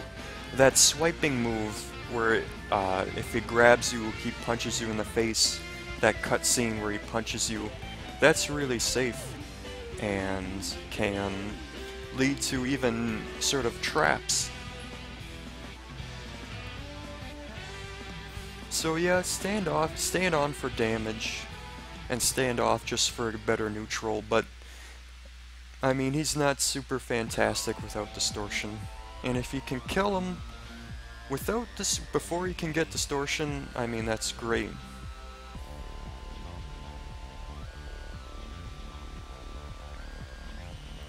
His jumping H, I think, I don't know if it can cross up from the front, but it seems like it. I've seen people abuse it. But it's usually his jumping M I see people use and stand off. But yeah, he's super scary in distortion. Out of it, not so much. There are characters who can poke better than he can, do better damage, excuse me, have better resources.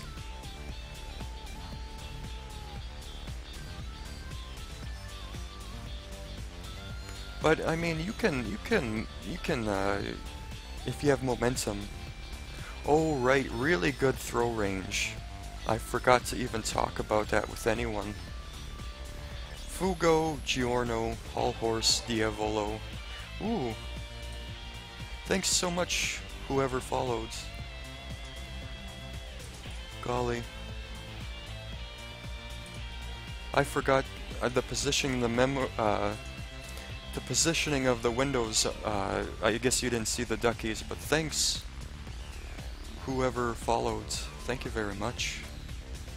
But yeah, really good throw range. But really, he needs distortion. When he's distortion, he's really good. And it's usually an inevitability that he gets distortion. Next up is Wamu. Wamu, yeah, there's lots of places to fit Virus. Even after GHA, even after his Ultra, once he gets distortion, you can toss out a pellet for free and add an extra 100 damage. But yeah, free poison after a throw, free poison after a knife stab. So what you'll do in standoff often is with one bar, combo into the lunging punch, PC after the poison hits, dash in, combo slowly into the knife grab.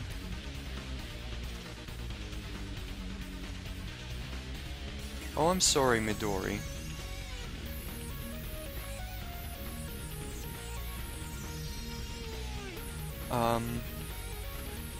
And then after the knife, by the time the knife is recovered, you can put another pellet, and that does like 40%. Easy peasy. But Wamu, people find it hard to place him, because it seems when you play him, he doesn't do a lot of damage. Just regularly, like, he can do damage for sure, but just in like meterless. It seems like people go for these really all-in unsafe mix-ups with his that flip he does. That leaves him unsafe. But I think in normal mode, just playing him regularly, I think he plays like Jack from Tekken. All his normals are meant to push you out, and it's all about getting in that special range where you can punish with a jump in, or they get frustrated and they jump at you, and you get that sweet, sweet anti-air counter hit.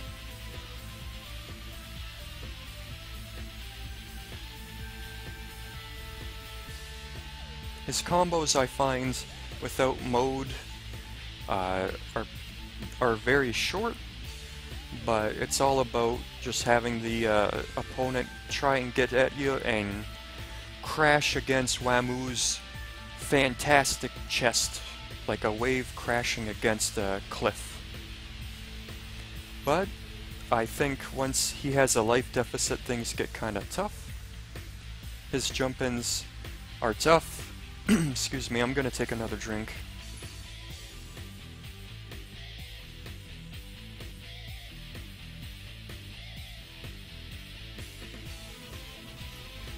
And his forward dash is really weird.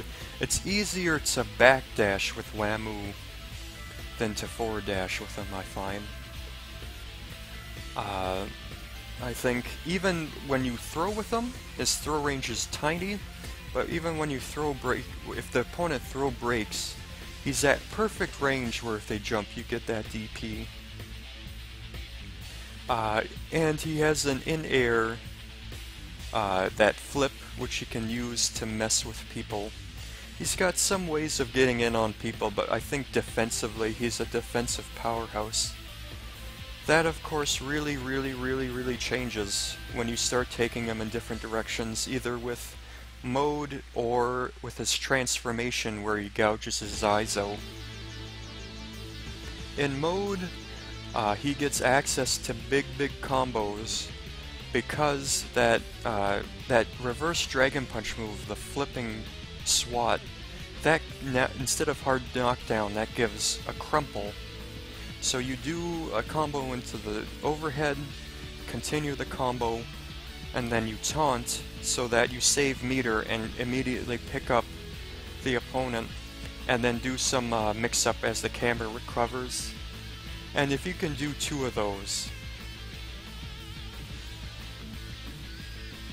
that's good. I find myself not really using mode 1 at all with them. I can't really see it as a good combo extender. It's all about mode 2 and his invisibility and his super armor all day. I use it really rarely, like when I'm about to go crazy though. However, I think overall, if you feel that it's time to go on the offensive, yeah, I could do that after we're done this tier drain if you'd like. If you want to go on the offensive, do his transformation, because he gouges his eyes out. He loses the ability to chain his normals together, so he becomes super poking, just regular pokes. And he gains a new special move that's really good. The L version is safe, and just for rushing down people, just keeping them pinned, constant pressure. That's what he gains when he gouges his eyes out. What he also gains is really good combo damage, because in normal mode, you can't really combo in the air. It's all grounded combos. Once he gouges his eyes out, it's reversed. It's all about air juggles. And you can do, as soon as you touch someone, you can combo into and out of eye gouge transformation, going blind. And for not much meter, you can spend like 1.5 meters, gain a bunch of it, but you do this big juggle combo for like 50%.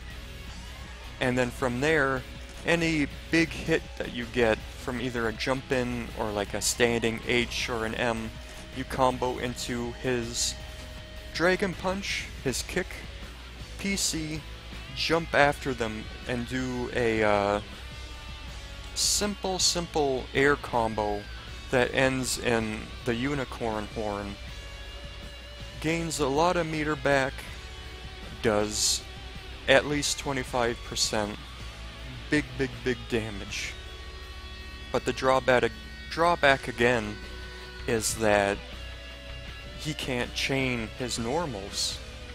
So when he can't chain his normals, you lose that sort of comfort zone where you think, oh, he blocked, and it gives you time to recognize he blocked. Okay, what am I gonna do now? It's all poke and all link for his combos. So you have to be really confident with Wamu, I feel, especially with eyes gouged out. It's like when you rely on his jump, his awkward jump, or his dash forward, it's really easy to get flustered with them and get really frustrated and, you know, lose ideas on how to open the opponent up. But if you can stay calm with them, you can just really, like Tank Zero said, just really bulldoze people and really frustrate people, and then just when they think, oh, I can maybe get in, you just slam them. 50% combo, 50 to 60 or even 70% just from that transformation, and then all of a sudden you went from being Jack 7, keeping people out, to just full-on, just constant pressure. And his HHA is fantastic.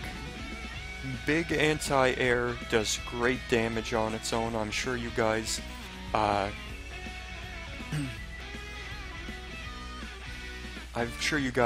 the computer, and the computer anti-aired you, then cancelled into super, and then it's like, holy smokes, that did way more damage than it should have. His Ultra doesn't get as much use, but what I find is that it's got super long range, and if you got people who think they're so smart, Phantom Blood Dio or Josuke using their air moves to glide away from you, play Keep Out, do the Ultra, that stream of light just goes all the way across the stage and tickles their feet and sends them all the way back and just hits them and does a good chunk of damage. I find that when people go mode 2, one of my favorite ways of finishing people off, go mode 2, people see that I have 0 meter and they think, well, I'll just run away all day, and that's usually a good strategy against mode 2. They jump backward, use that free super to just hit them out of the air, finish them off. I really like Wamu, but you really have to make hard decisions of what direction you want to go to. It's not fluid like Gyro or Joseph. You have to decide, okay, I'm gonna go blind, I'm gonna go rush down for the rest of the match. You can't go backwards. Mode is kind of a big investment, because if you mess up, big damage against you. But he's good. I don't think he's bad at all, he's good. Next up is Josuke. And of course I'll answer any questions or address any comments about Wamu you got. Josuke, I mean, he's all around really good. The move that sticks out to me always is quarter circle forward light. That move where he just dashes in like super far and then punches a lot. I don't think his other versions, like the overhead punch or the low, really get that much use. It's always about the light, because the light gives you enough time to either flash cancel and continue the combo, or go stand on while they recover. But that thing interrupts. It's so fast and has such priority. It's just a good way of punishing at long range, or just stuffing the opponent's attacks. It's so annoying. And it tracks sidestep like always. It's crazy. Doesn't do a lot of damage, but the utility of it is just, it's such an annoying move.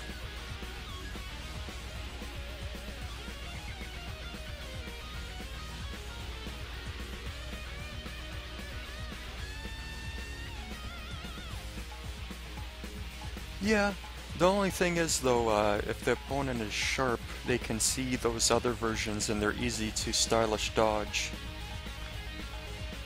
I think you can stylish dodge the light version, but it's really tough. What else? He's got fantastic moves and stand on as well. That move that creates a barrier, that move that creates a barrier, you know, that can shield you against projectiles, but usually it leads to big combos. And these super duper, the thing with Josuke, super duper duper long block strings that go on forever.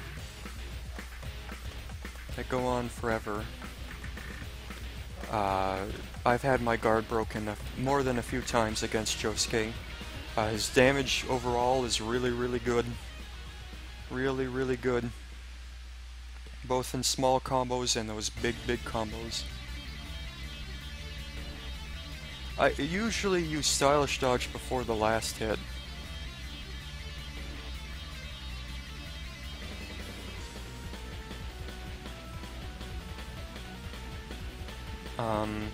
Of that core circle forward L.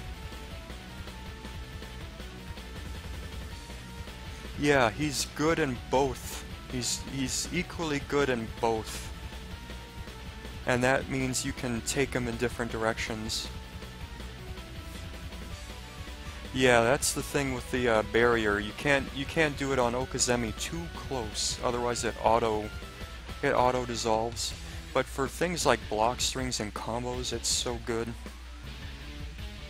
He's got a good anti-air, and he can combo off his anti-air with these really tricky... I could never do it myself, but I always see in match vids, they always do these juggle loops involving his anti-air stand-on. Yeah, his projectile isn't so hot. I usually use it just in combos.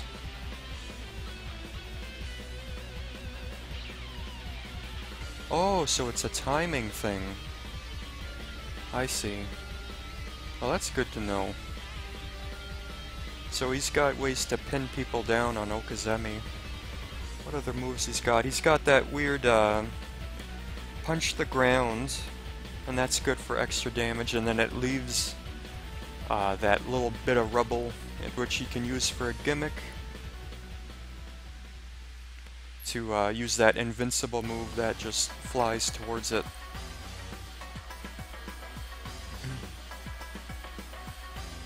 Overall, just super solid, and you can use some of his attacks mid-air to change the trajectory of it.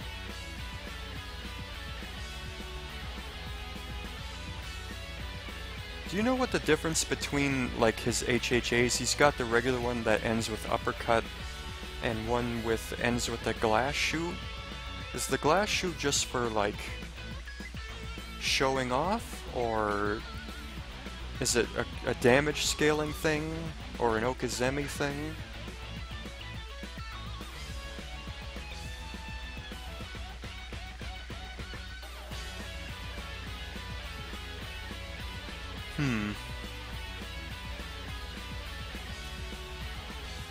Wait, it takes an extra half bar a meter? Oh, I see. So it's just a way of changing Okazemi. That's good. Yeah, his rage is kind of useless.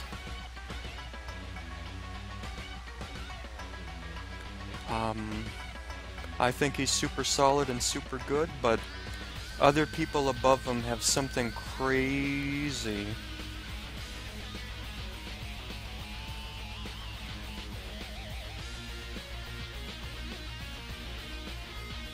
But he's super solid, I think.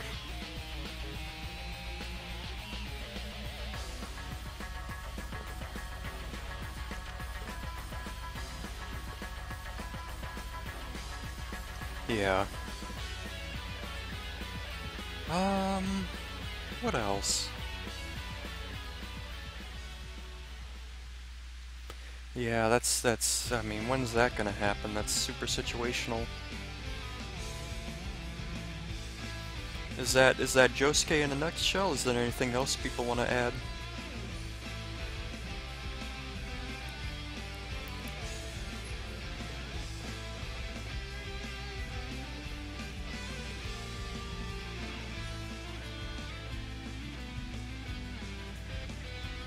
Next up is Okuyasu. Yeah, I think we've by uppercuts you mean that rapid punch at like a 45-degree angle? I think I talked about that. I've seen it. It's super cool, but I could never do it.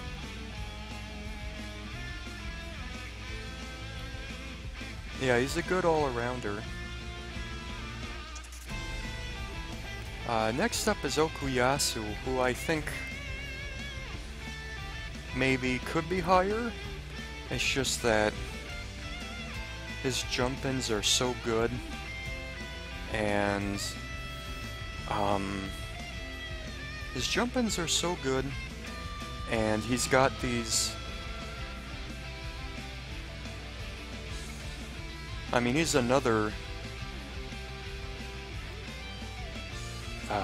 He's another character that's like a noob killer because his unblockable setups are so good and so scary, and they lead to so much damage.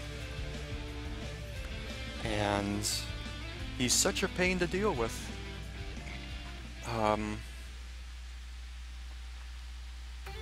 I can zone him out pretty well with Kakyoin, but up close he's super scary. And that's what I would say about him, is that super high damage, good tools, ways of being pesky and ways of shielding himself and doing reversals, but zoning kind of gets to him. Like Hall Horse would give him a lot of trouble. Kakyoin, I give Teodran a lot of trouble with Kakyoin. But the thing with his projectile destroying moves is that a lot of projectiles in this game are like, it's not one projectile, it's like clusters of projectiles, or they come in at a weird angle, or you have to really like be on top of it to erase it. But yeah, zoning kinda messes with him. And he does have to be careful, because if he gets the timing on his swipes wrong, his biggest strength is that he has his standout and himself out at the same time. And they're both doing something, and it's both something nasty. Lots of frame traps can be created, lots of unblockable setups can be created, but his stand is out there, and it can't block. So if it gets hit with something like a super, it's gonna get hit.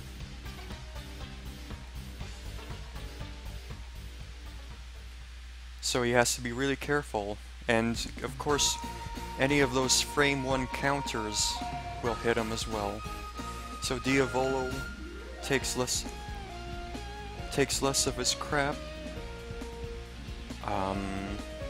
You know, Giorno can get him to knock it off, or someone with a really good invincible move, or super will plow through him. Yeah, that sounds about right. He's in a good spot. It just... That's true. It's just as soon as you see it, like it puts a big target. That stand, he stand rushes. It's out there. Someone discovered, Oh, really? Well, that's good. Although if it has invincibility, you can just wait till it comes out. Although I've seen someone do a normal while a stand rush move is coming out in PC. I don't know if every character can do that though. I know Narancia can. I think Polnareff can too.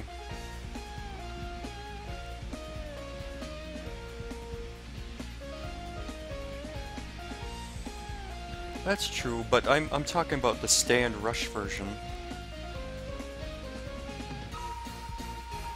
what I see, Teodran, is that people will make the shoulder buttons light, medium, heavy, so that while they're holding down that button for the attack, you can still do that move.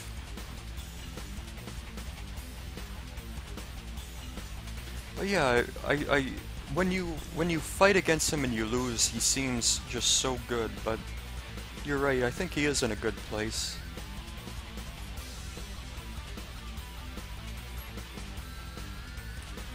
The thing is, when I'm talking about him, but I don't play him, so you guys would know more than I do. I'll freely admit that I don't know the full ins and outs of this character.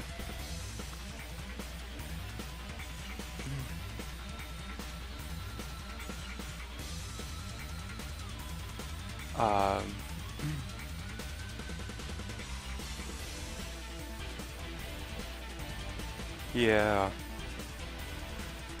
So Avdol is just all around a great character.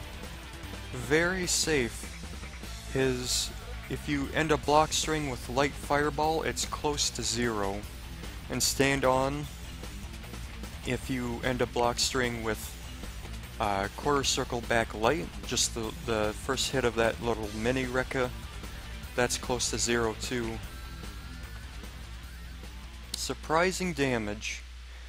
His setups with that crossfire hurricane variation that burrows into the ground, just absolutely scary Okazemi.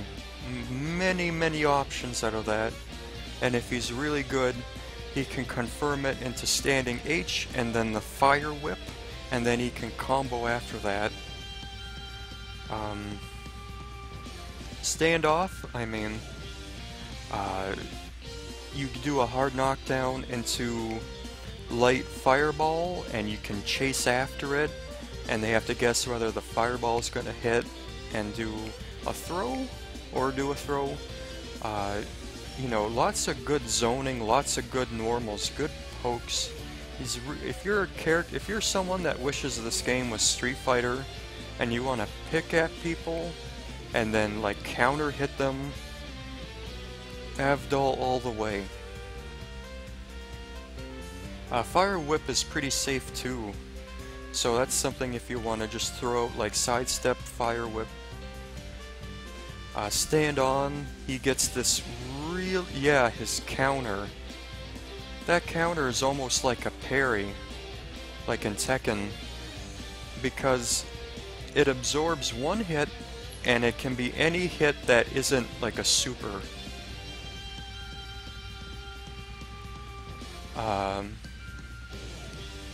He just absorbs the hit and swings, and it often hits counter hit, and it's like landing a counter hit Dragon Punch. A few of those will do like 30% and really make your opponent scared to push a button. I love it against Koichi because Pucci's projectile is one hit, so if they try to do some weird timing on it where he's trying to steal a momentum, just do the counter, it'll counter his projectile. And yeah, you can combo off of it.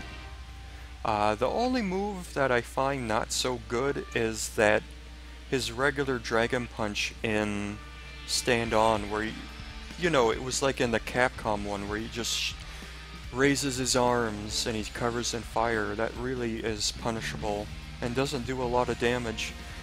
I only use it as an alternative to his parry, because the parry only does one hit and multiple hit moves will beat it out.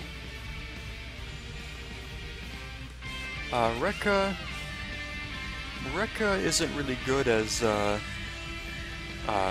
like as a Rekka. You can change up which one you do just to, if the opponent gets comfortable.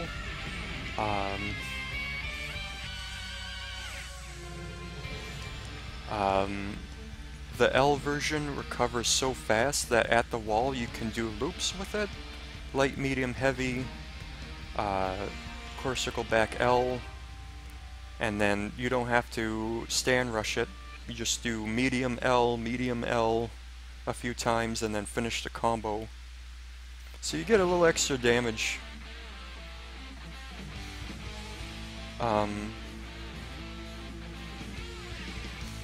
What else?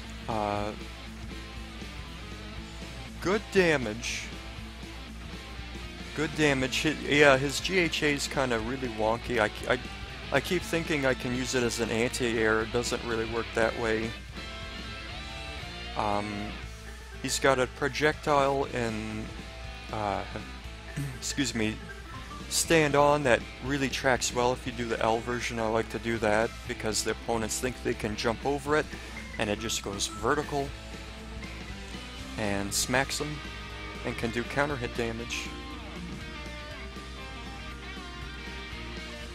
I find that his HHA misses regularly in the air, so his combos kind of frustrate me. Oh, and also his crossfire variation. If you do that in a combo, that builds a ton of meter. It builds a ton of meter. I use it in a combo rather than just the quarter circle forward fireball. Yeah, just... he's so good. Oh, and his normals. His jumping M, crazy range. His in stand on, great normals. The standing M, that kick. Love that kick. Love that standing H, the fire breathing. That really messes with people because it doesn't have a hitbox on the fire. It still counts as physical though, so people can counter it. But it's lovely just to throw it out because it just seems to catch people, even if they're up in the air thinking they dodged it. Love that. So his jumping H's kind of whiffs at certain ranges though. It's weird. So he's just all around super solid.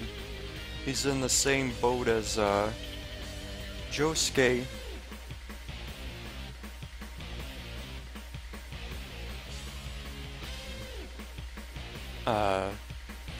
Just super solid, but there are people with super crazy stuff that are higher. And he tanks the frame rate, so people sort of... I noticed not a lot of people use him, because he's sort of infamous for that. I know I've had a bug where I threw out a projectile, and the projectile, for whatever reason, crashed into the ground, and the frame rate ran into single digits. So it's 11:28 right now, so I'm just gonna fly through the rest of this, and if people disagree with something, they can just sort of speak up, and then we can move them up or down if you want. So the next list are people who... Oh yeah, Will's EX Fireball, yeah, that'll tank it real good too. That'll tank it real good too. So all these guys have something really good, but either they're harder to use, or they have some drawback, or they're just a little bit simplistic.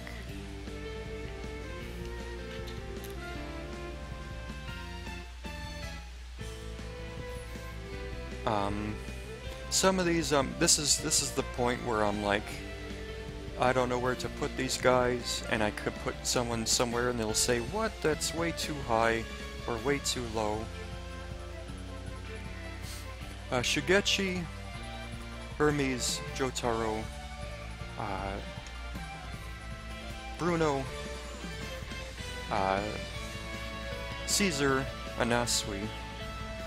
So I'll quickly go through them. Shigechi's really simplistic. He's got one or two tricks.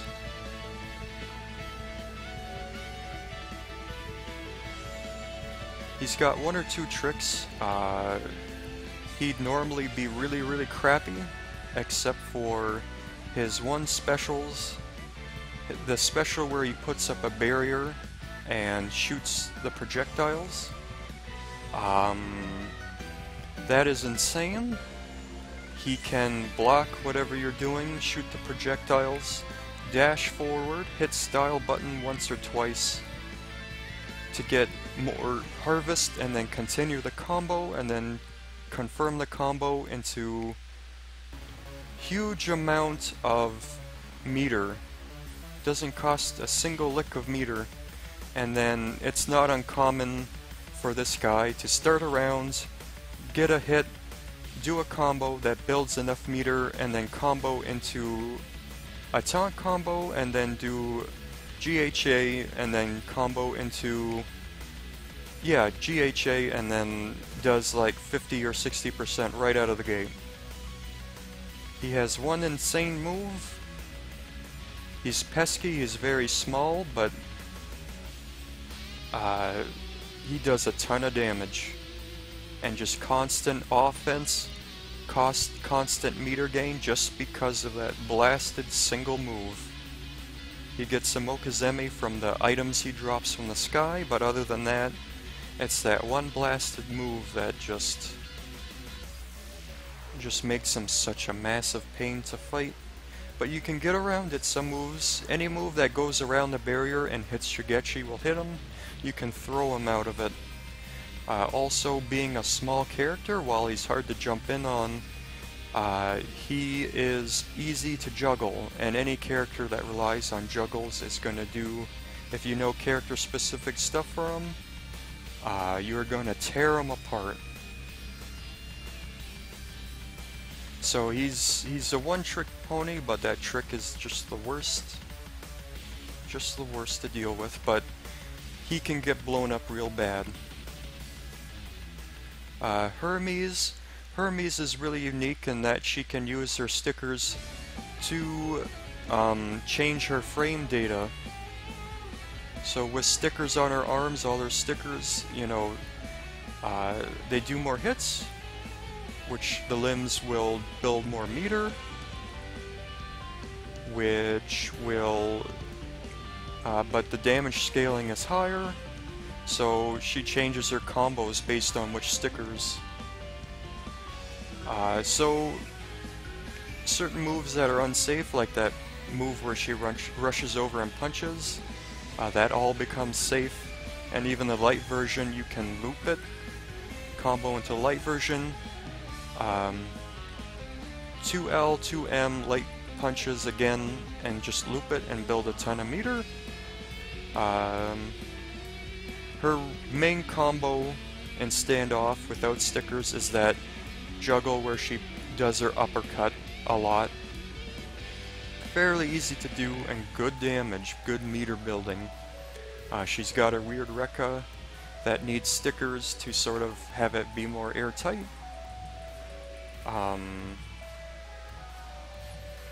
She's really good, she can easily get stickers. The thing is, she's kind of like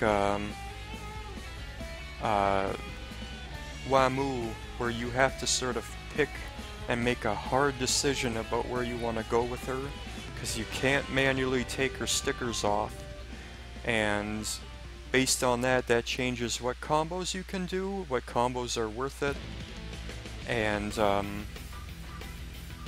the frame data. So if you feel that maybe you wanted to go in a different direction with her, you have to have her be hard knockdowns.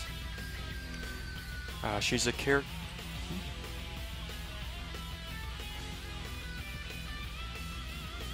I normally do stickers on her arms for those that rush punch and standoff.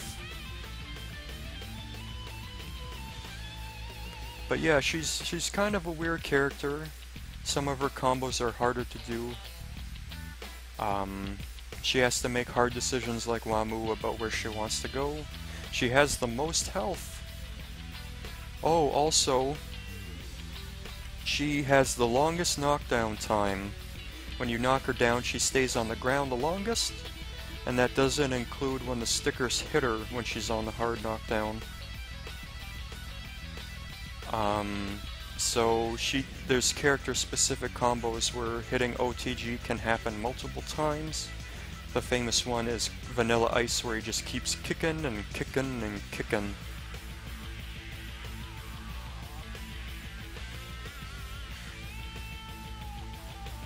So she's pretty good. She's pretty good, but and unique. I like her, but there are other characters. We're starting to get into the territory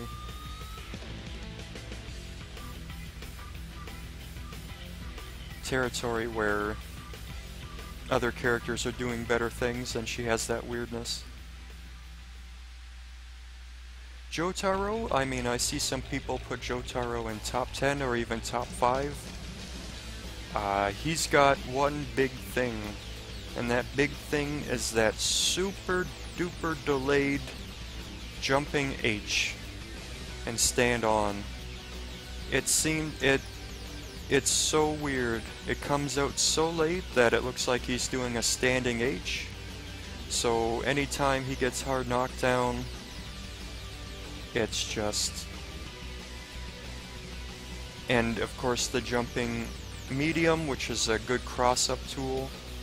So he'll just do these simple combos, simple combo into that cutscene attack that sends you far away, that seems to do just maybe a little too much damage for its own good, and just that over and over. And of course, if he gets at least 1.5 bars a meter and he sees that you're near the wall, he'll just time stop and then just go in, do a little bit of a loop into Starfinger, and then do those wall juggles, and you've lost 50+% off of 1.5 bars a meter, and you're wondering what you're doing with your life.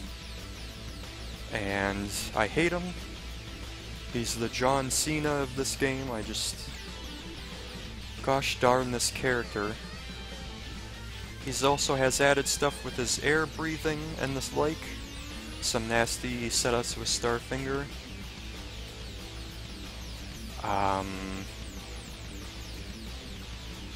Big damage. He's a good character. I don't know if I would shoot him up all the way, because someone with a good reversal can deal with them.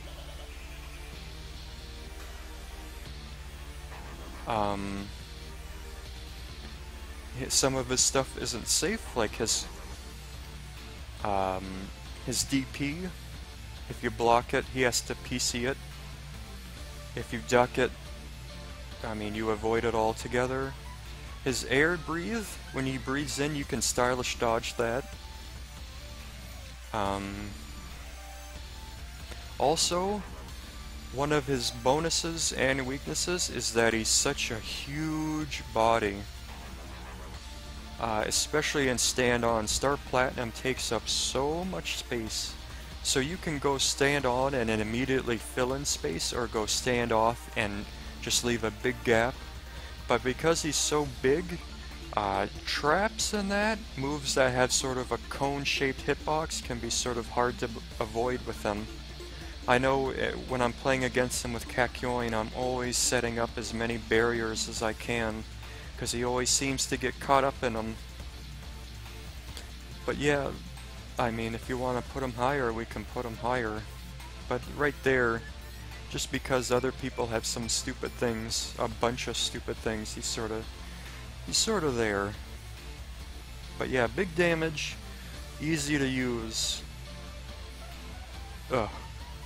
Bruno, fantastic mobility on the ground, very safe with a zipper. Lots of options with a zipper, can cross up with a zipper, can go under projectiles and hit, or throw.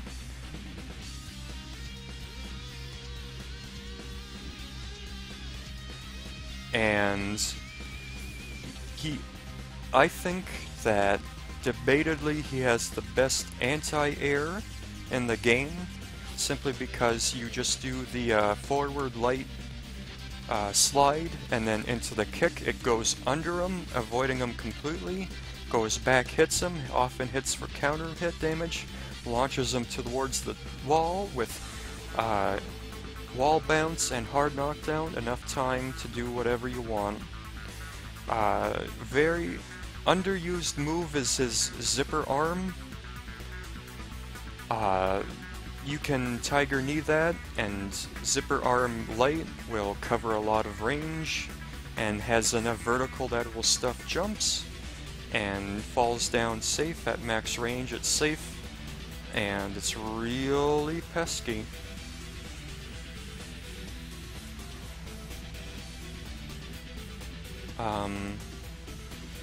What else? And then, of course, he can cancel his zipper into the fall. And aerial zipper arm, once you do it at the right height, you can still have enough time to do a normal. That messes up people. He has a weird evasive parry move with his zipper arm that can be, if you're willing to spend a meter, confirmed into a combo. Yeah, I can't use him online. Oh, speak of the devil, the music.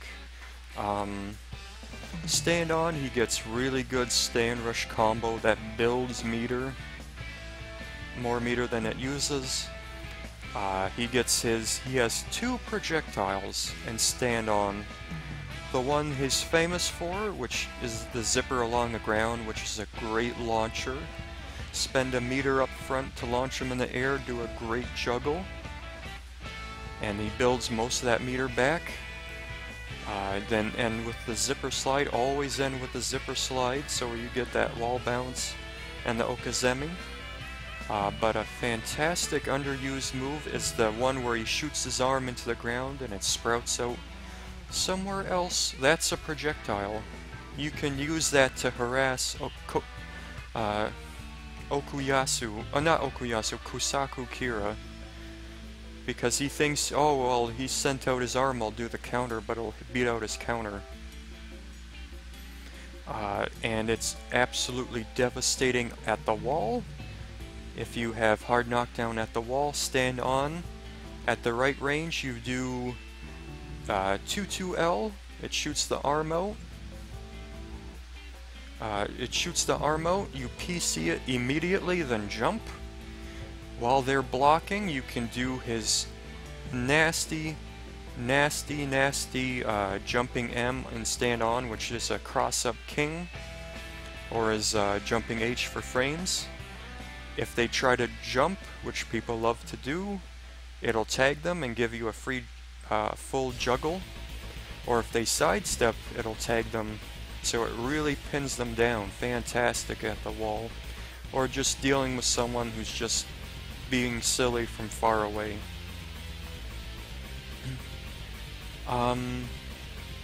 Yeah, very solid character, very good mix-ups. 2 bars will get you 60%, which is great. I would say he doesn't have much in a get off me move. That weird, this arm isn't even my arm move. You can see it, you can bait it out. He's a character who's very honest, I think, even though it's ridiculous to cancel a block string and go all the way across the screen. That's very silly, but I love it. Very safe. But he's still someone who has to think and still has to work. When he messes up, he's still wide open. Caesar is someone who's very okazemi based and very momentum based. When he can string together a bunch of small combos into okazemi, it seems like suffocating. And he has such a massive grab bags of just laser disc setups after a sweep. Like, it doesn't matter if you cancel the sweep into laser disc or let the sweep just finish and then do that. It changes, gives you completely different timings. So many different ways to mix people up. he can really play a strong keep-out game just by doing a light laser, because if they jump in on him, the laser's going to hit them and they fall to the ground. So it really makes people hesitate trying to get on him. I would say he's also one of the characters, along with Avdol, if you want to talk about frame traps. Just really weird timings. He's a character where you have to understand the timings of like how long each move lasts, and like how you can take advantage of the timing to create frame traps. Good defense, great Okazemi. His normals are very clunky. I love his jumping L. His jumping M is good for cross-ups. His jumping H can be like Diavolo. If you do it close enough to the ground, you can dash in and combo. His standing and crouching normals are clunky as heck. When you drop a combo, things get really awkward. If something comes out you didn't, things get really awkward. If he messes up, he really messes up. He's really hard to learn. He's another character where I feel if I'm doing bad with him, I wish I was playing another character. But, I mean, he relies a lot on his Okazemi. He can do pretty good damage, but it's mostly chaining as many small combos into Okazemi. Once that... Exactly. Yeah, that light laser disc, that's you know, that's his key to his defense and being untouchable. His bubble discs, like anything out of EX bubble disc throw, I find hard to use. The low version, the H version that hits low, I use that for taunt combos, that's good. But I'm mostly sticking with EX laser discs. Well, EX disc throw. His uppercut's good, but I mean, if you block it, he's wide open. Once he loses momentum, it's really awkward and it's tough. He's a tough character to use, and he can fall on hard times, but he's good. I feel so good when I win rounds with him.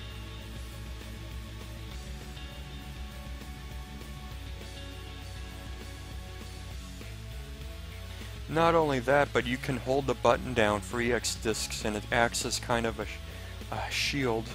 Teodran, I would say probably not in the open, because they'll just run up and throw you. But in Okazemi, maybe. I know one of his setups is sweep, super jump into immediately medium laser discs, then fall, then immediately jump again and do jumping M again, and that creates a frame trap, and if it hits, you get enough time to combo. Oh, I'm sorry, sentences. Okazemi means, like, say you sweep and you get a hard knockdown. What do you do when you have that hard knockdown? You have time to come up with some sort of setup that's gonna trick or trap or force them to block again. That's what Okazemi means.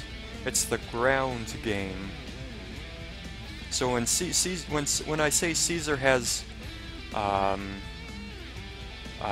Okazemi, when he knocks someone on the ground and it's a hard knockdown, they stay on the ground, he has many options where he gets free mix-ups, and the opponent has to sort of react or guess. That's what Okazemi means. It's a big part. It's a big part of fighting games. Ooh, golly. Next up is Anasui. Anasui is the only character No problem, no problem. Anasui is the only character I would classify as a dedicated command throw character. If you're someone who wants Zangief, this is Zangief if he was a very strange person. All of his command throws lead to combos. They come out quick, and they're really nasty. And I'm sure there's someone called Aaron who's been posting setups of them.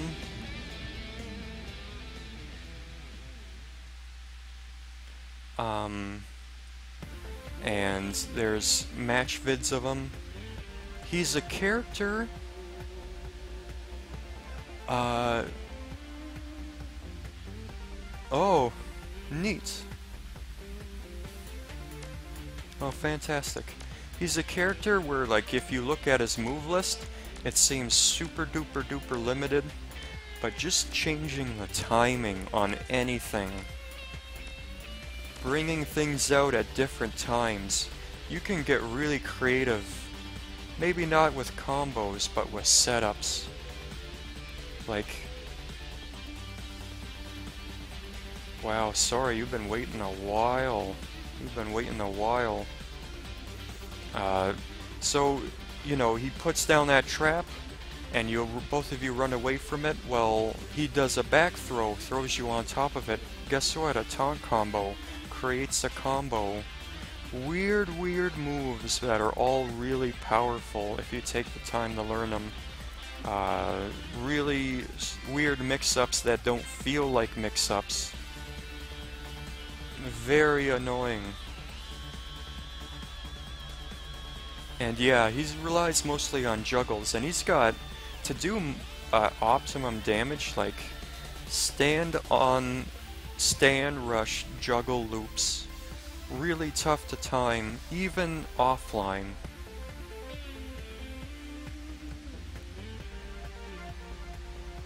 Yeah, I mean, he's pretty straightforward in terms of combos, but the magic is in the way you can use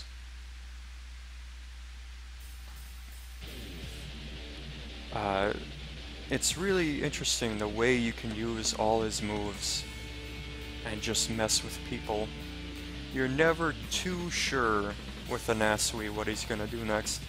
And of course he has an excellent Dragon Punch where he just sticks that arm out and it's practically invincible. The only weakness is if you duck it. Just, ooh. So he has that on Wake Up. And just anytime you're in a block string, he can get you. Especially Standoff. One of his command throws in Standoff is like almost instantaneously. You have to guess. And if he has the meter, he can flash cancel into a juggle combo. But that's what he's known for. He's a command throw character. He's not, I wouldn't classify him as easy to use, because if you're not in the mood to get really creative with him, and if you forget a bunch of stuff he can do, he'll seem like he doesn't have enough options, but he does.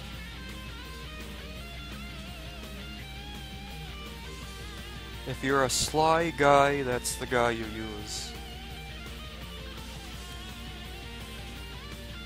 But overall, combo damage isn't super fantastic for what it is. But it's good. It's good. Especially what he can get it off of.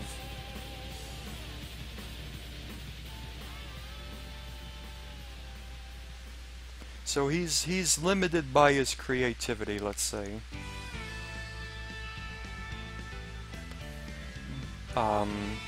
Next up, you got guys who are good, but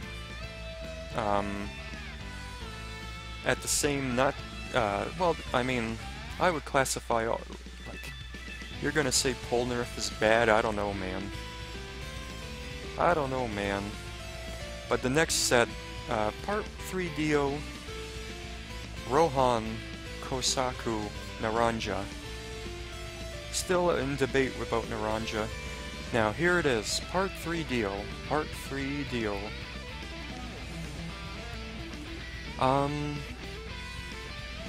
He is good. Let's not say he's bad, he's good. But when you pick him up, I would say anyone from here and lower, when you first pick these guys up, you're gonna lose a lot until you learn. It's a bumpy ride learning all these characters. Part 3 Dio I think fits in that range because he has the lowest health. He's like a Kuma. In a lot of ways he is beastly, but very, very little health. So if you make a mistake, it's super costly. So you will lose often with him. His biggest claim to fame is definitely stand on. That's his strongest. But at the same time, if you ignore stand off, that's a huge opening, a huge gap in your gameplay. You need it. Stand on, he's beastly. His game plan is do a simple combo into quarter circle back medium, which launches them all the way to the wall. Once you have their back to the wall, Dio is 100% in control. Having your back to the wall against Part 3 Dio is pretty awful.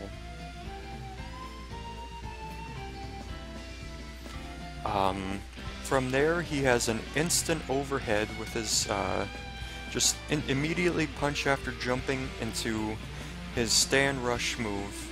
Quarter circle, I forget if it's forward or back. And then from there he can stand rush, and he gets a combo, and if he combos off of stand rushed against the wall, that means he's going back into stand on and doing his juggle loops. And awful. He has a huge throw range. His 2 L's, his crouching jabs, really big range, and they have enough push out where if he sees you're blocking, he can just do a few of them, and he's outside of your range, still with your back to the wall. Crouching medium will stuff jumps. Crouching H will pop him into the air again, which you can combo again off of the wall, off a wall bounce. Standing H at the right range, if they think they can sidestep or jump, standing H will catch both of those, and you can confirm that into those Muda Mudas. Muda Mudas have high. I forgot to mention throw ranges. That's my one glaring weakness with this talk. Yeah, when someone brought it up with Fugo, I mentioned Hall Horse, Diavolo, Joseph has high, Dio, very high range throw.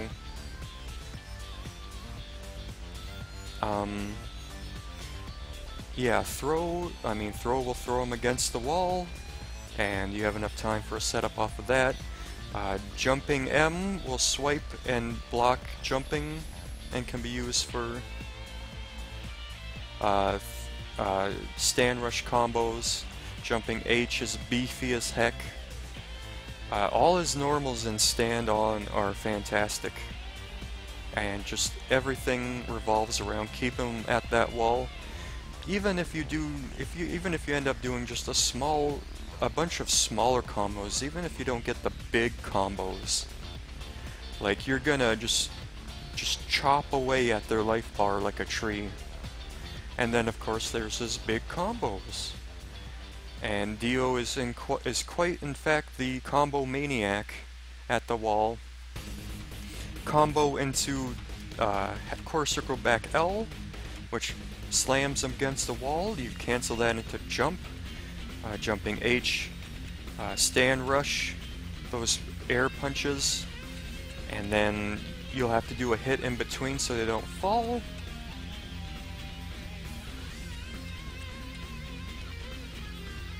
And then you can go then the final hit of that stand rush boots him into the air. You have enough time to go stand on again. 2L, 5L loops. Actually, the loops are 2L, 5L, and then the crouching medium, and you can loop that like 5 times. And if you want to do that stand rush combo, that's really tricky, but you can do it all over again. If you've got 2.5 bars a meter, you can combo into super. That super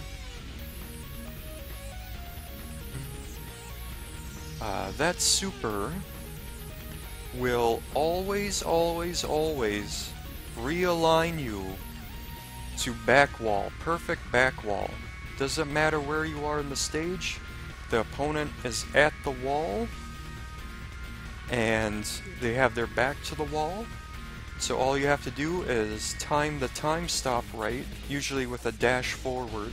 I see some people do light, medium, heavy, then time stop. But you have to time it just as they get up and they're fully got up, like time stops as they're fully recovered but they haven't jumped, they haven't done anything. Tricky to time, but from there they have their back to the wall and you can do a time stop combo. And then finish either with a 2H to pop them in the air, or a stand rush. And from there they're sent hurtling into the air with perfect back combo. You get those juggle loops all over again because it's a blasted reset. And you're looking at, if you do it all right, you get like 80% combo. But man, is it going to take some practice. Dio is fantastic when he has your back to the wall and all his combos come out perfectly. He has some midfield combos for sure. He can always do damage. The problem, Teodran, is damage scaling.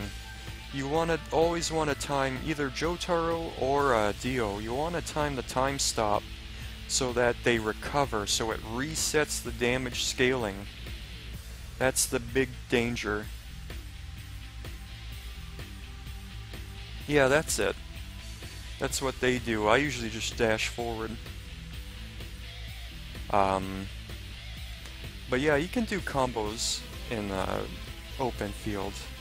Now the problems come in standoff. Standoff, his specials are really aren't very spammable. He's got core circle back LMH, which sends the world out and does a singular punch. The H version, you know, it can be good for a quick punish.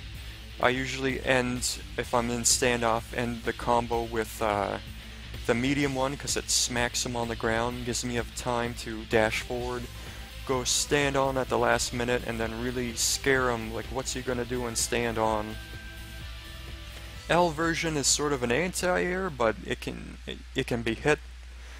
They have long startups and long recoveries. They can be really awkward to use out in the open. From there, he has quarter circle forward attack, which has him teleport forward and hit, or if you do the H version, he does a teleport but he stays in one spot. I mostly only use that for combos. It has weird timing if you want to use it out in the open. I think it could evade projectiles, but it's really weird to time. Huge recovery. You're looking at a flash cancel to recover or take a combo.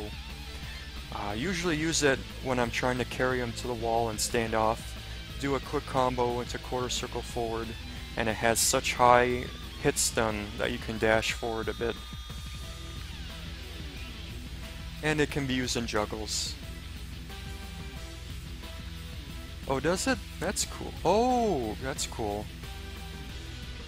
And of course you can mix it up. But usually when I do it out in the open, it's because I did an input error. And I got that move to come out, and I'm like, oh, dang it. And that's true, yeah, like, his stand-on, where it has that little quick time stop, it can mess with inputs. It's weird. But they all kind of have their uses. Backwards Dragon Punch, that's the move where he walks forward. And depending on which version you do, it does different things. That's sort of sassy walk, you know the one. The H version is a command throw, which will command throw, it's very nice. Not entirely unseeable, but it's cool.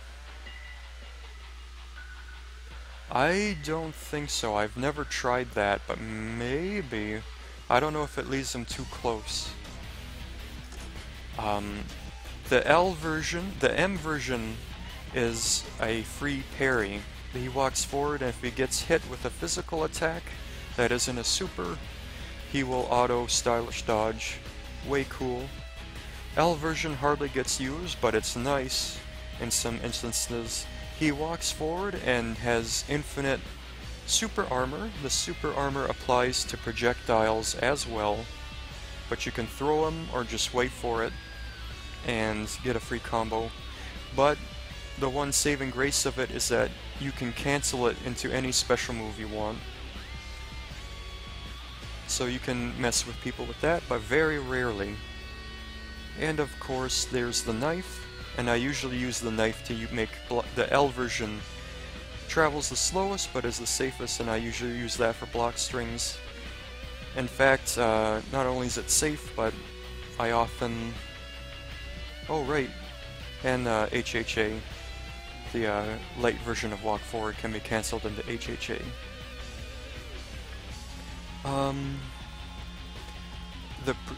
I often will do a block string into knife and then do 2M and swipe at him and then do another knife, and then I just harass him with that, see if they do something all in to get around it. But yeah, don't avoid his standoff is definitely harder to use. He's a very tall man and the world is a very beefy guy. You can use him to push out and punish a with throw, sort of a stand-on shimmy. Can fill in or retract space with his stand, but because he's so tall, he can't really duck under any projectile at all, and instant overheads can really tag him, and he doesn't really have any move on wake up as like a dragon punch to get people off him. So if you're on the defense, you have to really have good defense with him. So yeah, you have to know everything about him. And he's fantastic when he's winning, and when he's losing, it's just... well, that's a real shame. Okay, it's getting late. Rohan. Rohan, stand off. He's got those weird normals where he draws, and he can apply seals. Depending on where his seals are...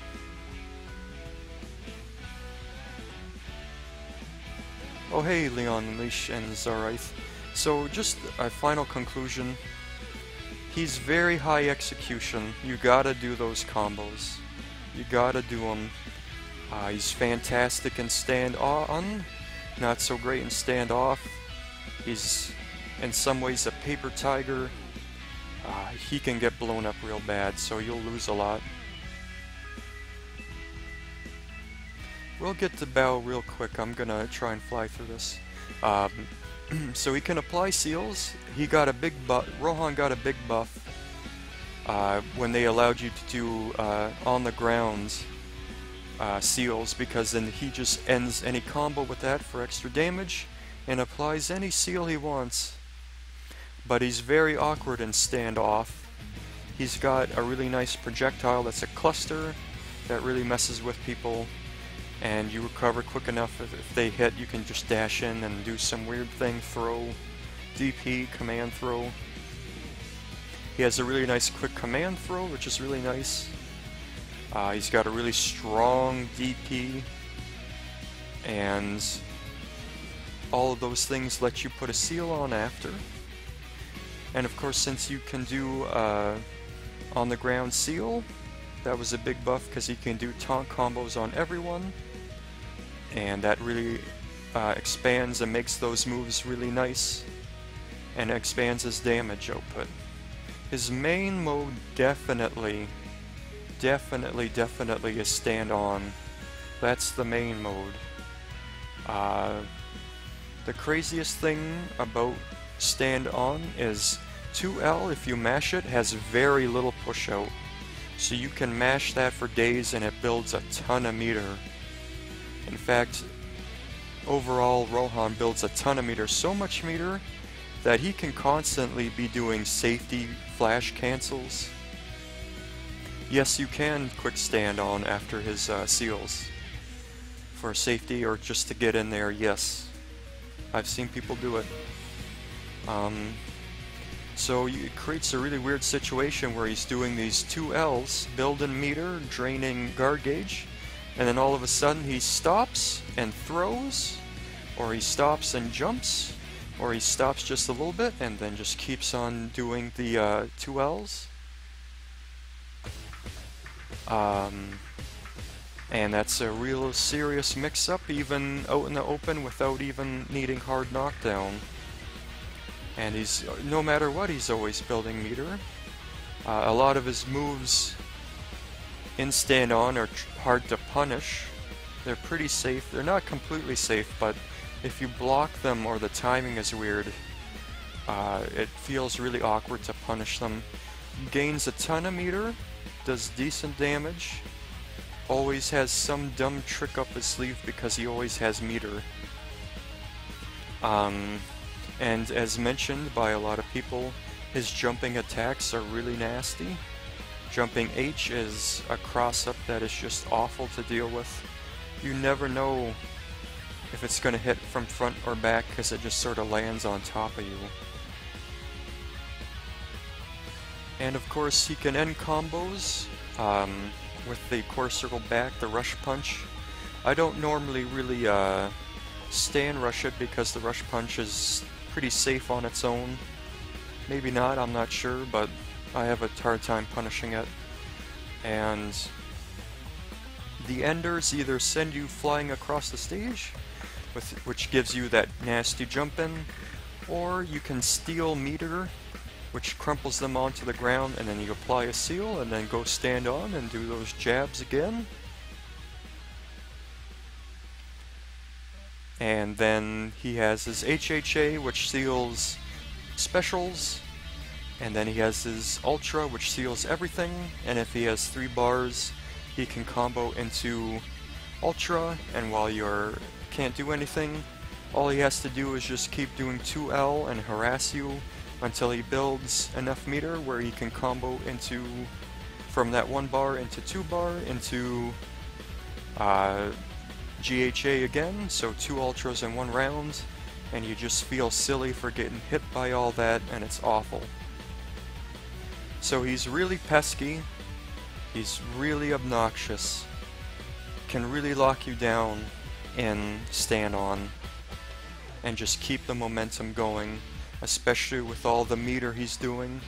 He can seal any attack he thinks will be useful to you, light, medium, or heavy, or your special, or your style button.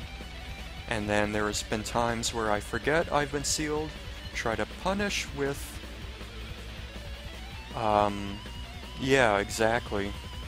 And I try to mash square to punish, and whoops, I had the seal on. I guess I gave him a free combo. He's way better than people give him credit for. Way better. The only thing is that stand on is pretty awkward. You can be a real jerk. Stand off is really awkward.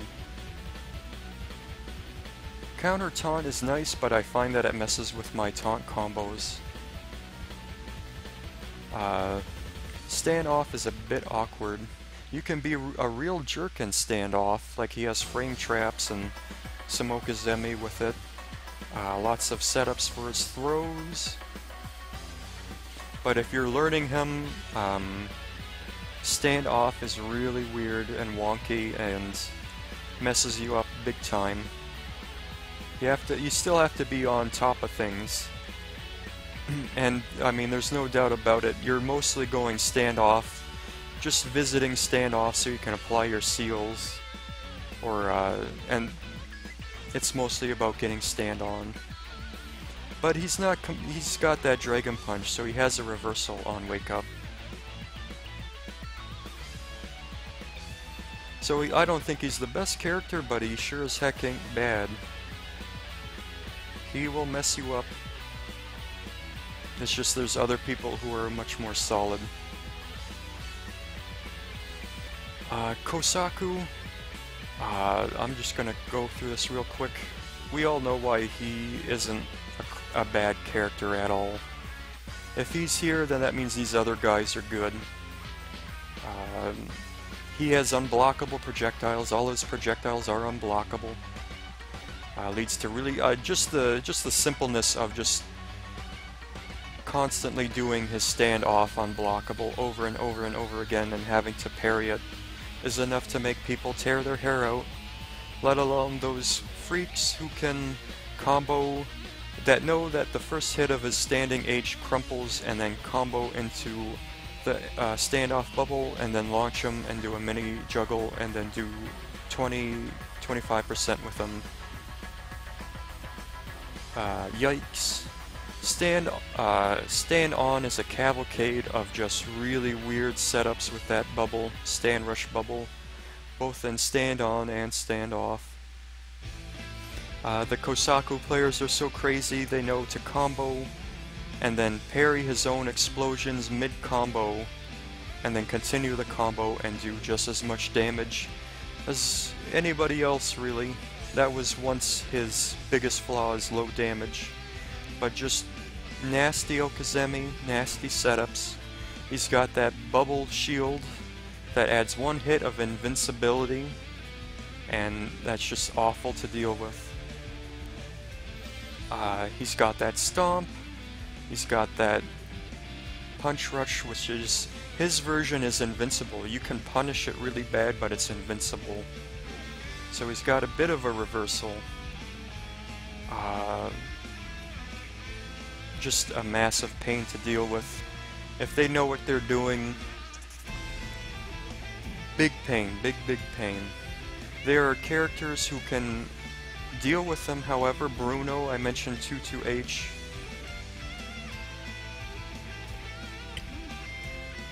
Uh, 22H will mess with his long range game.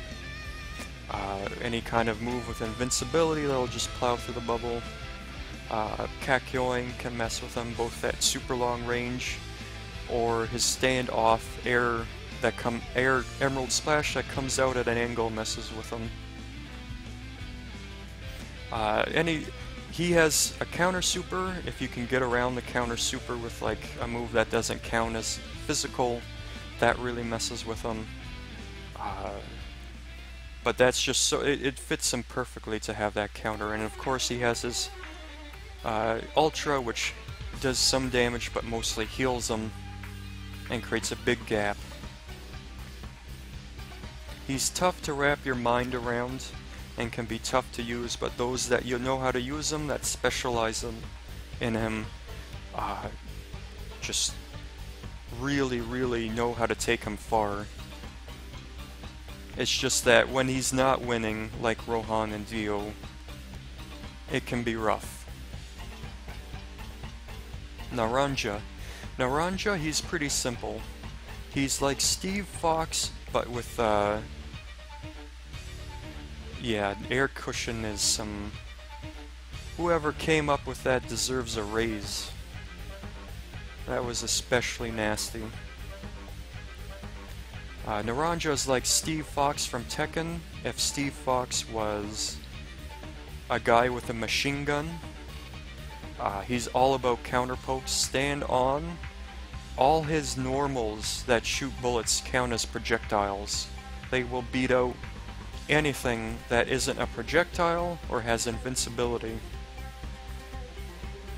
And even if they have a projectile out there, he can cancel into his own special projectiles, and that will beat him out. So he is all about counter hits, he is all about stuffing the opponent, and just a hail of bullets at, not at long range, at mid-range or close range, just a hail of bullets. People thought of him as a zoner. He's not a zoner. Even the stuff with where he sends the plane out super far and he can make them do loops, that's all about making the opponent come to you. Because those are flash cancelable for days, super cancelable for days. You're a Naranja player, you have to be careful when he does those loops, because he always has an ulterior motives.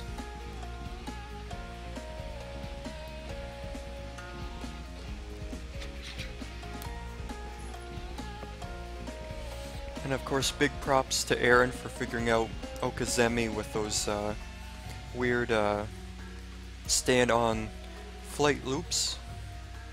Good stuff, I really like that video.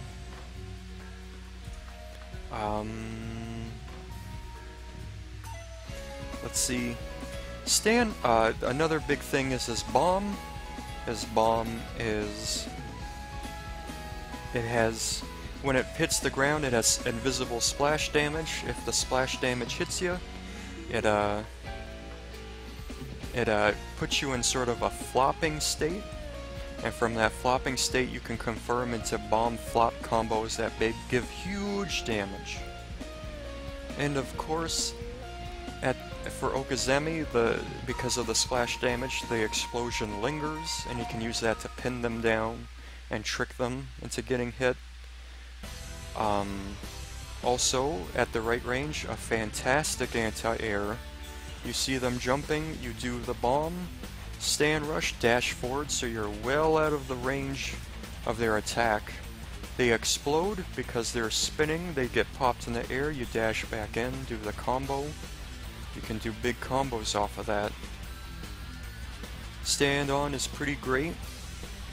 The weird paradox with Naranja is that he gets most of his damage in stand off, because starting a combo with machine gun bullets has a lot of hits and a lot of scaling.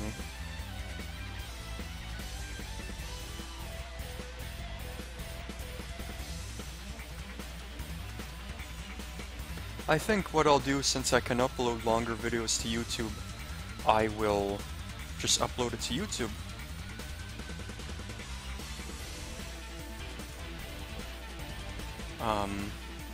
If people are interested in that. Standoff, he has like an invincible move that sends the plane out. It kinda makes you feel to use it for anti-air. I don't use it for anti-air because honest to God, if they block it, you're done. You either have to PC or you're done. His quarter circle forward where he sends the plane out to shoot bullets, that's kinda nice in combos, especially if you PC the first hit. Adds a bunch of meter without the damage scaling. What else? He has a command throw, but it's super slow. Big props to those when they land it. When people land it, big props from me. It's good. And it's good if you can make use of it. But generally, because of damage scaling, the weird paradox is, if you want to punish your opponent, you punish them and stand off when they make a mistake. Otherwise, you're dealing with excellent neutral game, but weaker combos and stand on. Unless you're getting those big bomb flop combos, those juicy bomb flop combos. Love it. But, you know, on defense, in stand off, his defense is kinda not great. You can bet the farm on that Dragon Punch, but I just use it as a combo ender. Of course, Naranja does count as a small character, and I'm sure Teodran will attest to the fact that I have casually walked under his jump-ins more than a few times and then comboed him. So there's that. There is certain combos that simply will not work, or setups that simply will not work on Naranja or Shigechi, but he can be juggled for days too. So he does way more damage than people thought.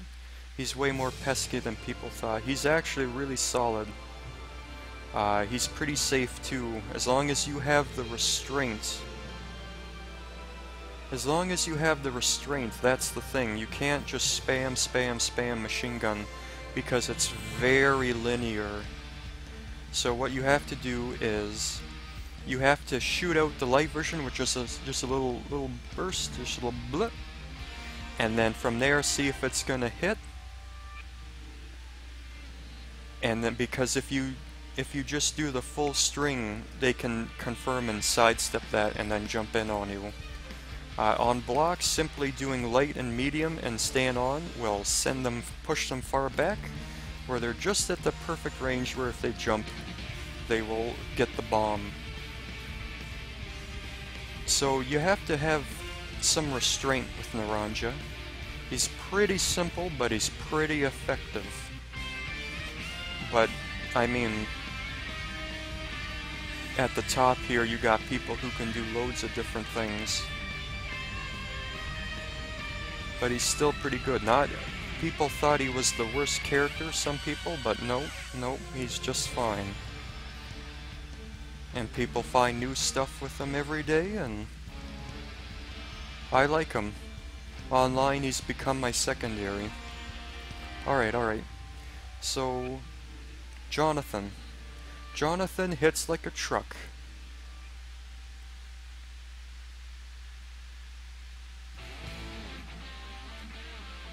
Oh, right, yeah, his jumping stuff is really nice. Naranja's jumping stuff is really nice.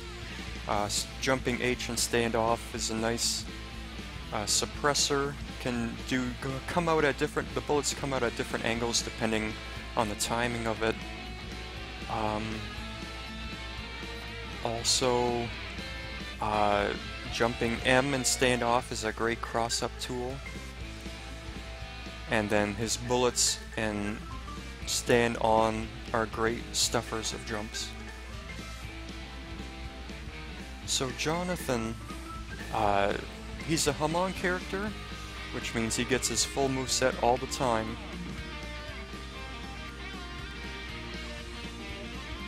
So Jonathan, Cars, Iggy, Poochie, and Kakyoin. These guys were all still kick your butt. Polnareff too, even Valentine and Bao, and even, like, everybody here will slap your buns just fine. But here we're getting to people who have,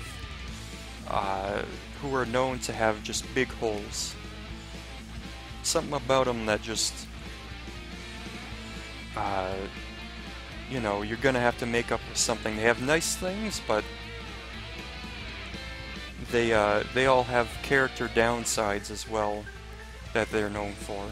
So Jonathan he hits like a truck. Do not play him as Ryu. He plays like a King of Fighters character. Even though he feels like a balanced type with a projectile and a DP, he is meant to rush down all of the time. When he's not rushing down, he's losing, because on defense, he has some things, but they're not fully reliable.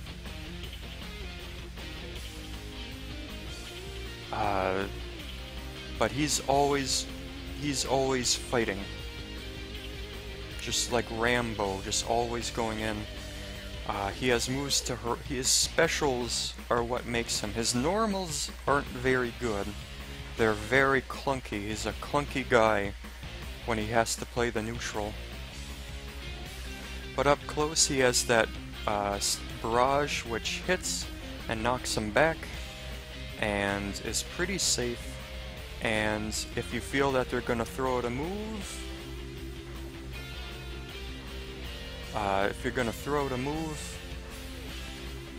you can backdash or sidestep or do his armored dragon punch, His Armored Dragon Punch is good as a combo ender because people just want to quick get up after it, but that leaves them open to a projectile or a jump in.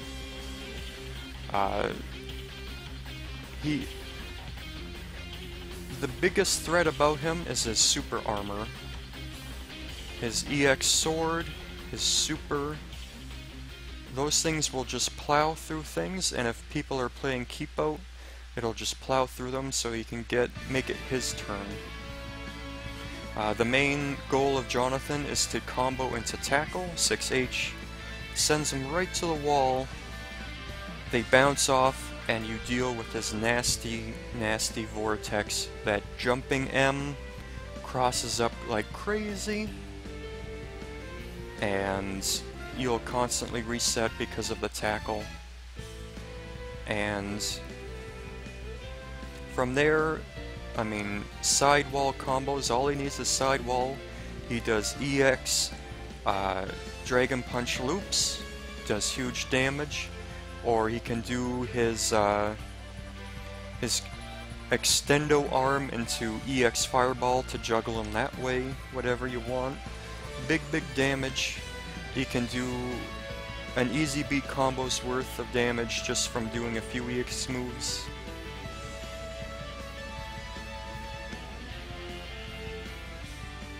Good night. And yeah, I'll try and upload this to YouTube. It's getting late, but we're almost done. I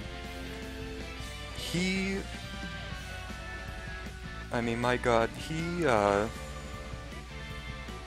has the ability to plow through anything, but like in neutral, he stinks. I see people, he has the ability to revive. It costs all his meter, at least 1 bar a meter. I would say that you don't start the round with that, because every time I see someone start the match with that, they just end up losing half of their health at least before they get a bar a meter back and then can actually fight again. He needs his EX moves to be a threat. When he's low on meter, that's when he's really vulnerable. Another huge flaw with him is that there's openings in his block strings where you can stylish dodge. Even between his medium and heavy normals, you can stylish dodge. If you're really sharp, but it's a bit of a risk, you can stylish dodge the end of his barrage. You can probably, with his tackle, you could stylish dodge it. Lots of holes. But if you're big and scary and willing to plow through things, I mean, if they stylish dodge you, you're having them give away guard gauge, and he can always EX Invincible Dragon Punch through whatever they want to do. That's another big plus with him. Unless you're willing to spend meter, like opening people up can be a little bit tough. I know he has that medium, that overhead and low mix-up, but you really need a meter to really combo off of that.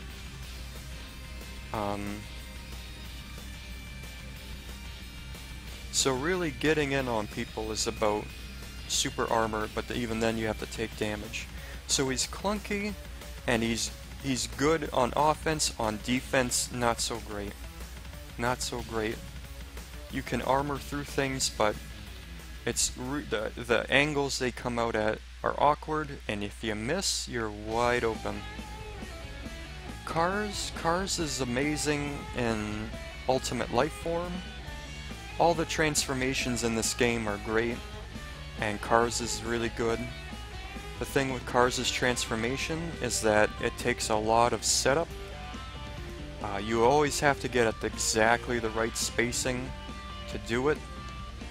You have to be with your back to the wall, and then you have to launch him with his kick all the way across. And sometimes if you're not all the way across the stage, you have to have 3 bars to ensure it. So if the match doesn't just go that way, if you can't sort of get the opponent to follow along, you might not always get his transformation, but his transformation is great.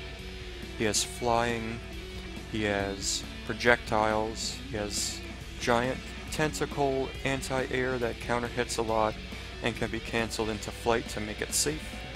Very safe, doesn't need meter to do damage. Nasty character, and not a lot of people fight cars, so Ultimate Lifeform. Ultimate Lifeform cars has that mystery quality to them that people just don't know how to fight. Lots of abusable stuff. So really you have to have in your mind that you're using his normal form. And his normal form's not too bad. It's just that you're relying mostly on comboing into kick and using that wall bounce to set up, again with Jonathan, that big vortex loop to just get as many small combos and vortex and get those cross-ups in. Otherwise, outside of mode, his other specials aren't so hot.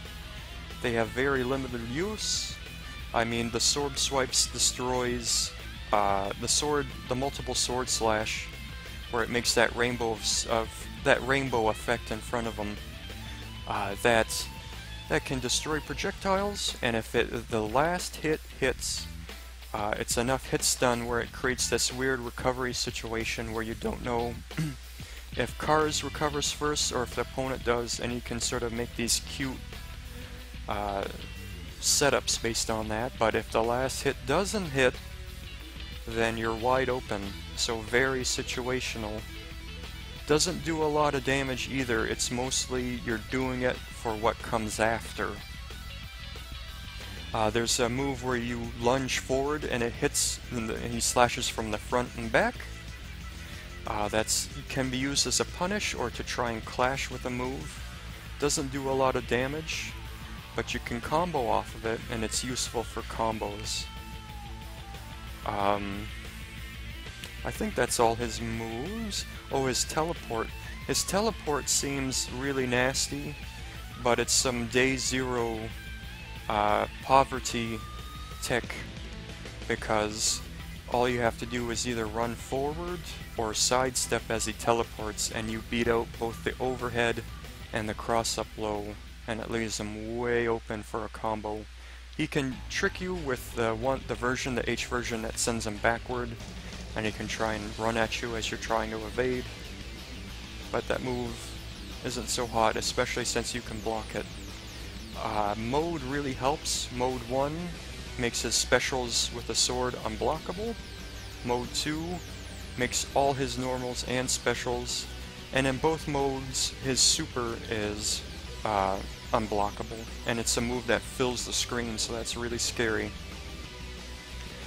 Surprisingly decent damage, especially if you do his juggle loop, and you can end the juggle loop either with super, or you can end it with command normal and mode 2 and try to be cheeky and get a bunch of extra unscaled damage that way from a reset. But I mean, you're not working with much in normal mode. Mode definitely helps because of the unblockables. That helps a lot with opening them up, and getting him to the wall is easy, and vortexing him is easy, and he can run fast and move fast. But you're mostly relying on vortex, unless you can do a big combo or finish him off with mode, or get Ultimate Lifeform, but you can't depend on Ultimate Lifeform. Iggy, I don't know where to put Iggy. I feel like it's bad to make him the worst, because people have found out ways to do good damage with him, and he's good on defense, and he's so tiny that you can't even throw him. Command throws will work, but you can't throw him, and that takes a big chunk out of people's game.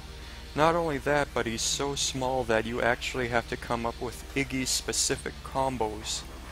And if you're playing as someone like Caesar or Will Zepelli, you go from doing decent damage to not much damage at all. His main drawback is that he has teeny tiny life, like Dio. So if you sneeze on him, he will die. And also, Because he has such little life, chip damage actually comes into effect.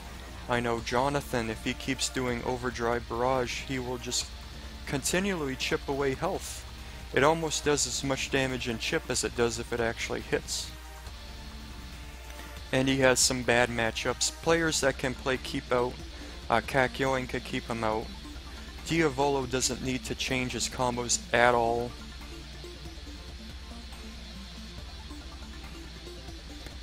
He can do his normal B&Bs, and he will just tear Iggy to shreds in a gruesome fashion.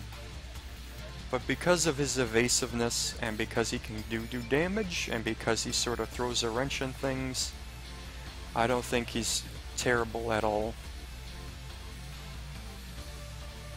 Yeah, like, so everyone has to, it's a real sort of a paradigm shift to pick Iggy. Oh right, the crustacean armor. That's interesting to know. Wow. That's all. I don't play Iggy, I don't have Iggy. I go by what I've seen in videos and how annoying he is to fight in arcade mode. But he seems like better than people thought, I think. Poochie, you can transform with them, and when you transform with them, it's GG most of the time. But let's face it, the only way you're getting Made in Heaven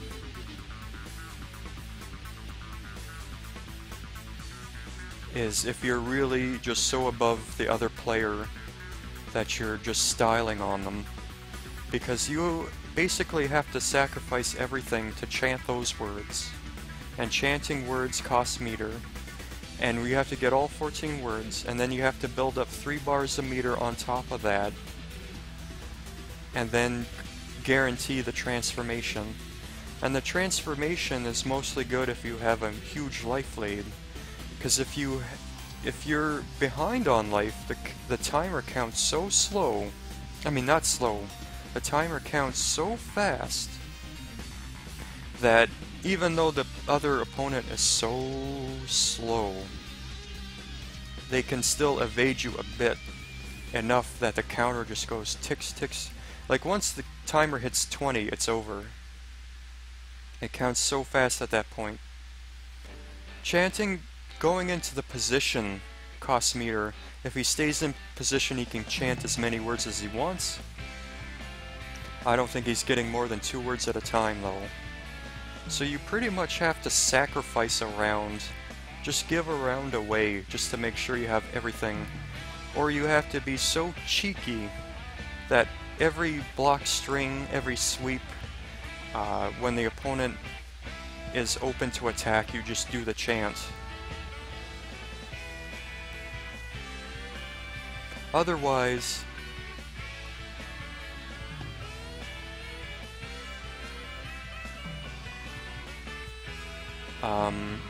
I don't think it's... Oh yeah. Yeah, he needs the 99 second.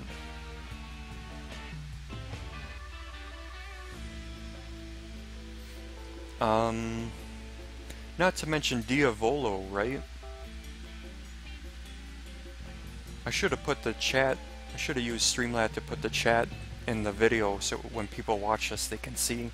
But yeah, Giorno, Jotaro, and Dio, they can do their GHAs and time stops. Diavolo, I mean, he still has that counter ultra. He still has Epitaph. It's bad as a comeback mechanic too. I would say Sea Moon with his unblockables and his damage is more of a comeback. Made in Heaven's just for styling, and when what you're left with is Poochie, White Snake Poochie, who's very limited. He can steal your disc, and once he steals your disc from his super or his command throw, you can't do supers, and he can do that to really mess with you. He also has that nasty projectile that disc throw, which is active from basically frame 1. As soon as he starts twirling, the projectile is spawned on top of him before he spins around and throws it. Really nasty, making it really hard to approach him. Other than that, like, he's very limited. Just steal the disc and run. He's got good normals. Poke, run, hope they make a mistake. Damage is okay, but he's very limited most of the time unless you're just being absolutely cheeky and running away to get those words and that meter, to get Sea Moon and excuse me, throat's going out. Sea Moon and Maiden Heaven. Kakyoin, I main Kakyoin, and I think he's mostly just fine. Even online I can beat people. Very good at keep out. Very long range character. He can punish anything because of his range. He can constantly pressure people from far away due to his barriers, and if you Tiger Knee his projectiles, it covers both jumping and it can cover sidestep. He's also surprisingly good on offense and stand on hard knockdown. He has a mix-up between throw, low, and instant overhead. Very good zoner. He's surprisingly good up close. He can do different setups. He has all sorts of ways of stuffing the opponent and keeping them in check. Crossing under is always good. And he has ways of setting things up to force jumping or sidestepping and limit their options and then just punish them. Big problems with them. Damage is very low. The opponent has to make many more mistakes than usual for Kakyoin to win. He can spend meter to up his damage, but that meter could be better used for safety cancels and quick stand on, things that make him safer, make him more fluid.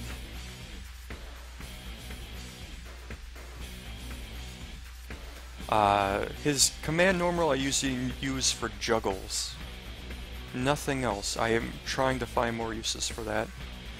His anti-air, he has his Ultra, and that's it. Ultra is a fantastic anti-air.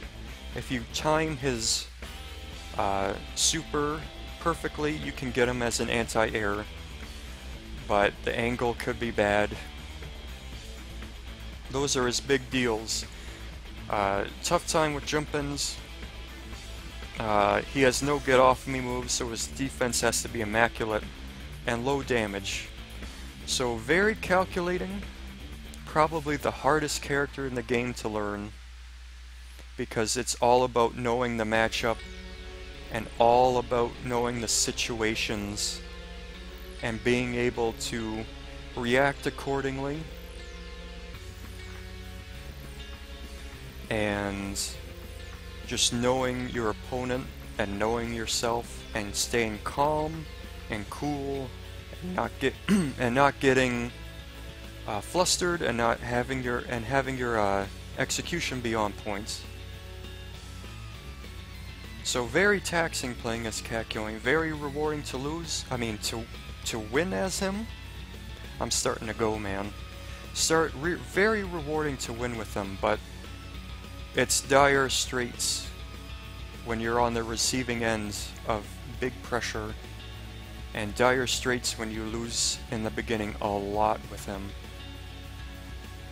I think he's good. I think he's better than most people give him credit for. I mean, God, just put him up here. What the hell is Polnareff doing?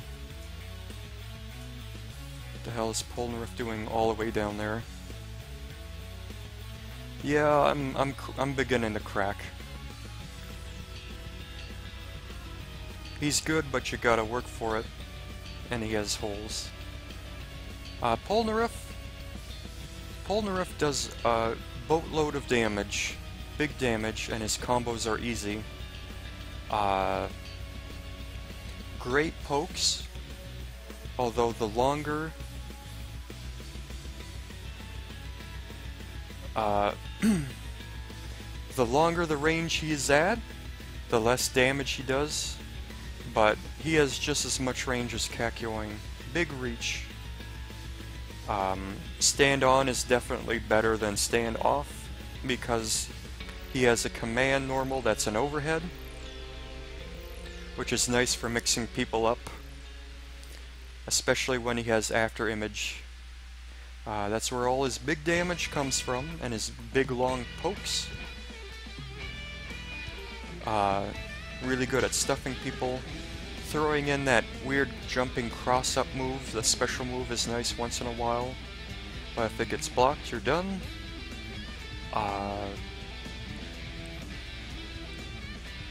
Flaws, I would say he has no real anti-air. He has some cute tricks where he stuffs anti-air with his standing H. Or he can do that twirly sword move that reflects projectiles. That's really hard to use as an anti-air, as a last-ditch anti-air.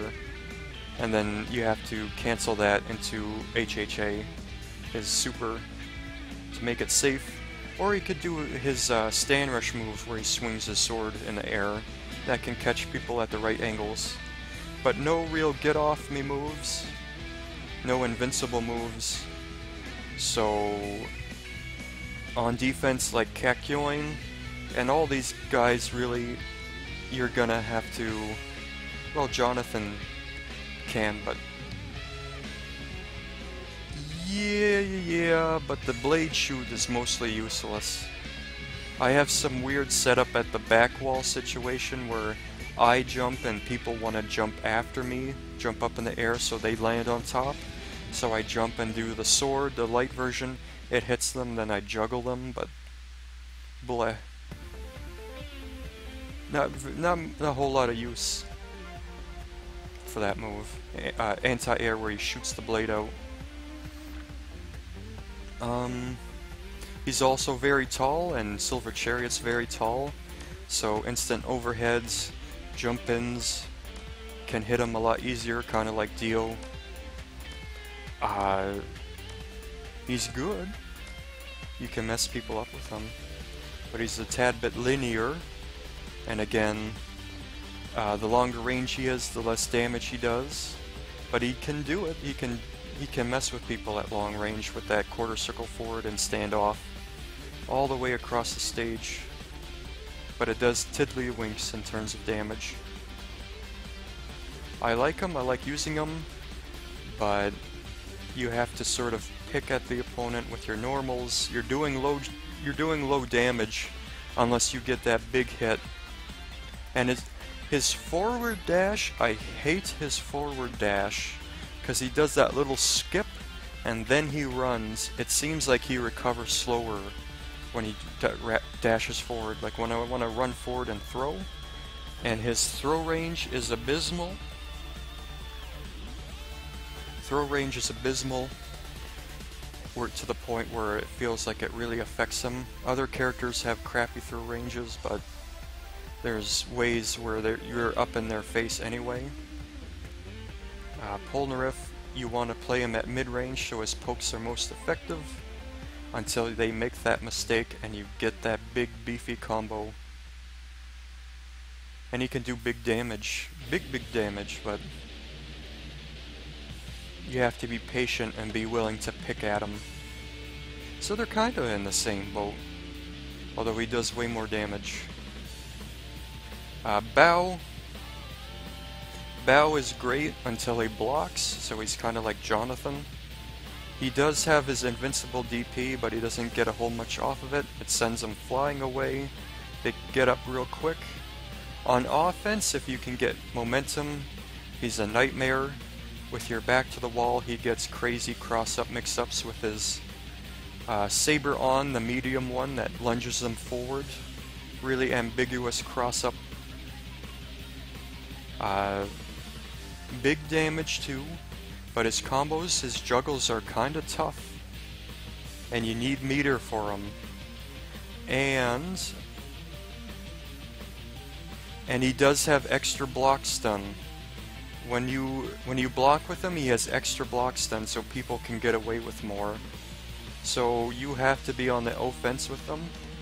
And the weird thing with his offense is that his jumping normals are kind of bad, and his super jump is kind of bad. So you're relying really a lot on Saber On and his huge run speed and setting up cross-ups.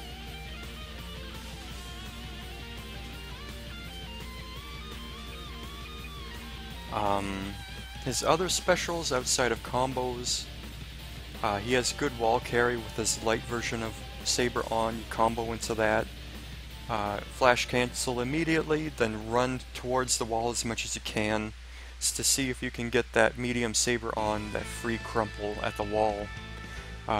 Speaking of the medium Saber On, it's devastating at the wall, yes, but if the wall angle is just off, you can predict where it's gonna hit,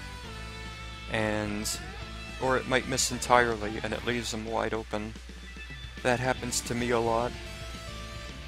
So when Bao is a case where if he's winning, he's really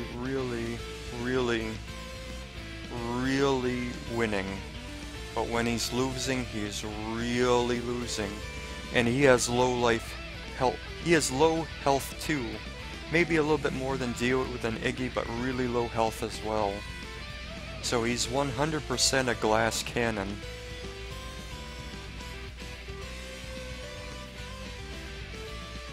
Valentine is a lot better than people give him credit for. People are finding more uses for his moves. People are developing an Okazemi game with him. Stand on quarter circle back can give him all sorts of Okazemi setups. And it's easy to do hard knockdown into stand on and that stuff.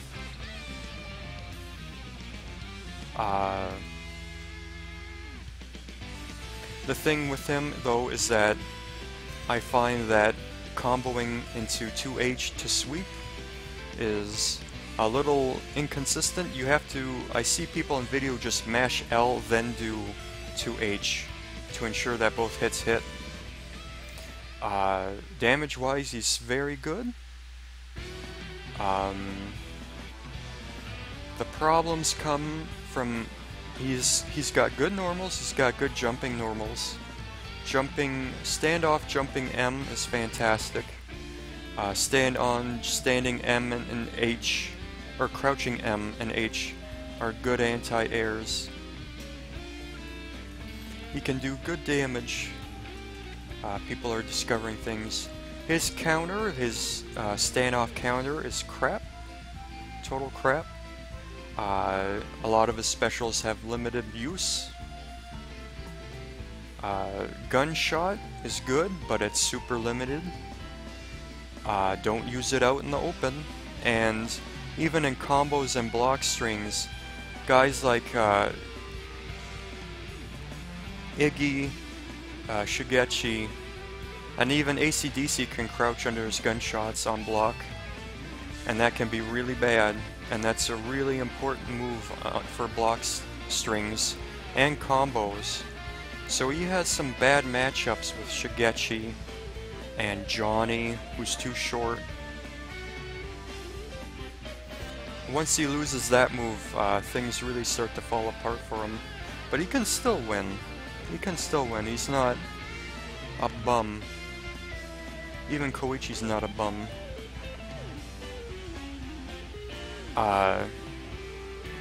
So when things are good with him, they're good, but there's some serious flaws. He has no get-off-me moves. Nothing he can rely on when the opponent's in his face. So you just have to really play solid with him. You don't need corpse parts, but it sucks when other, like Gyro and Johnny, pick him up. He's really at his best with Made in Heaven, or Love Train, not Made in Heaven, Love Train. so he can get that projectile invincibility and extra damage and faster moves. He doesn't need them, but he does have some bad matchups. And considering the rest of the cast can do pretty well for himself, that's what sort of puts him a little bit low. And Koichi, I mean, we've all been messed up by Koichi, but he relies almost entirely on his excellent jumping attack. And he has some good gimmicks. He can do some decent damage, but I think we can all agree that in the next game, or with a patch, along with Valentine, his move set could be expanded and the usefulness of his moves could be expanded. And so he's a little bit limited, and he has lowish health. You can still win with him though. There's no one here that's trash. This is like a Tekken tier list where everybody can win, which makes me very happy.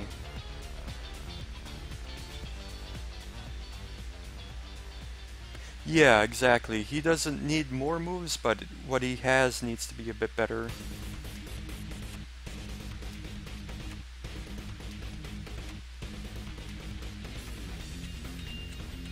I wouldn't say, like, corpse parts aren't useless for Valentine, it's just don't get caught up in thinking that you need them. I see people, they make a mad scramble trying to pick up those corpse parts.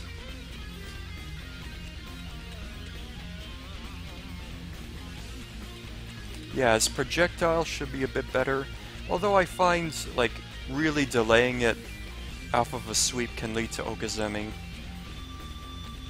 His boing, where he puts the thing on the symbol on the ground and they bounce, I can't find a use for that.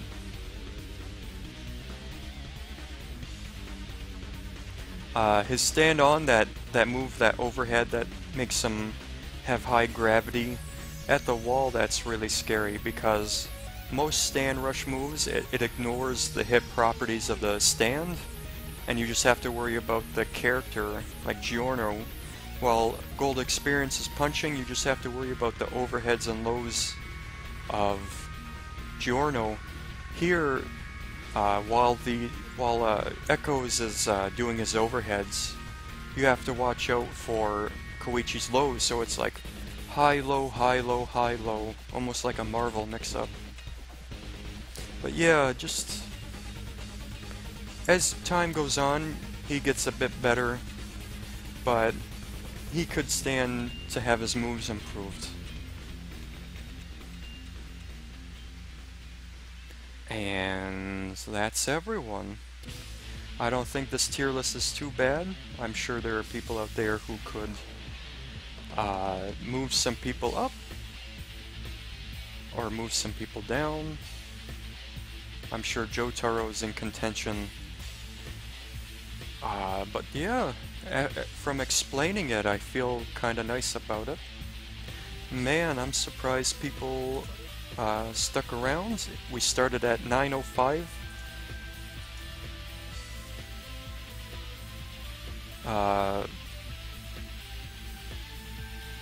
Now it's 1:03, which is crazy. I've been talking for 9 to 10, not 10, 11, for 4 hours straight. Maybe for the YouTube video I'll break this up into part 1 and part 2, I don't know.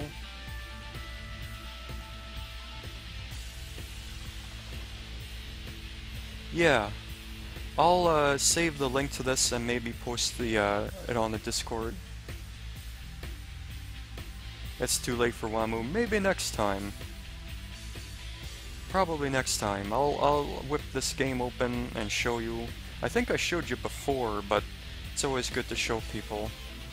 But yeah, I will save this list and then maybe upload this to YouTube. Thanks so much for Teodran for showing up. Midori. Sentences. I think someone else.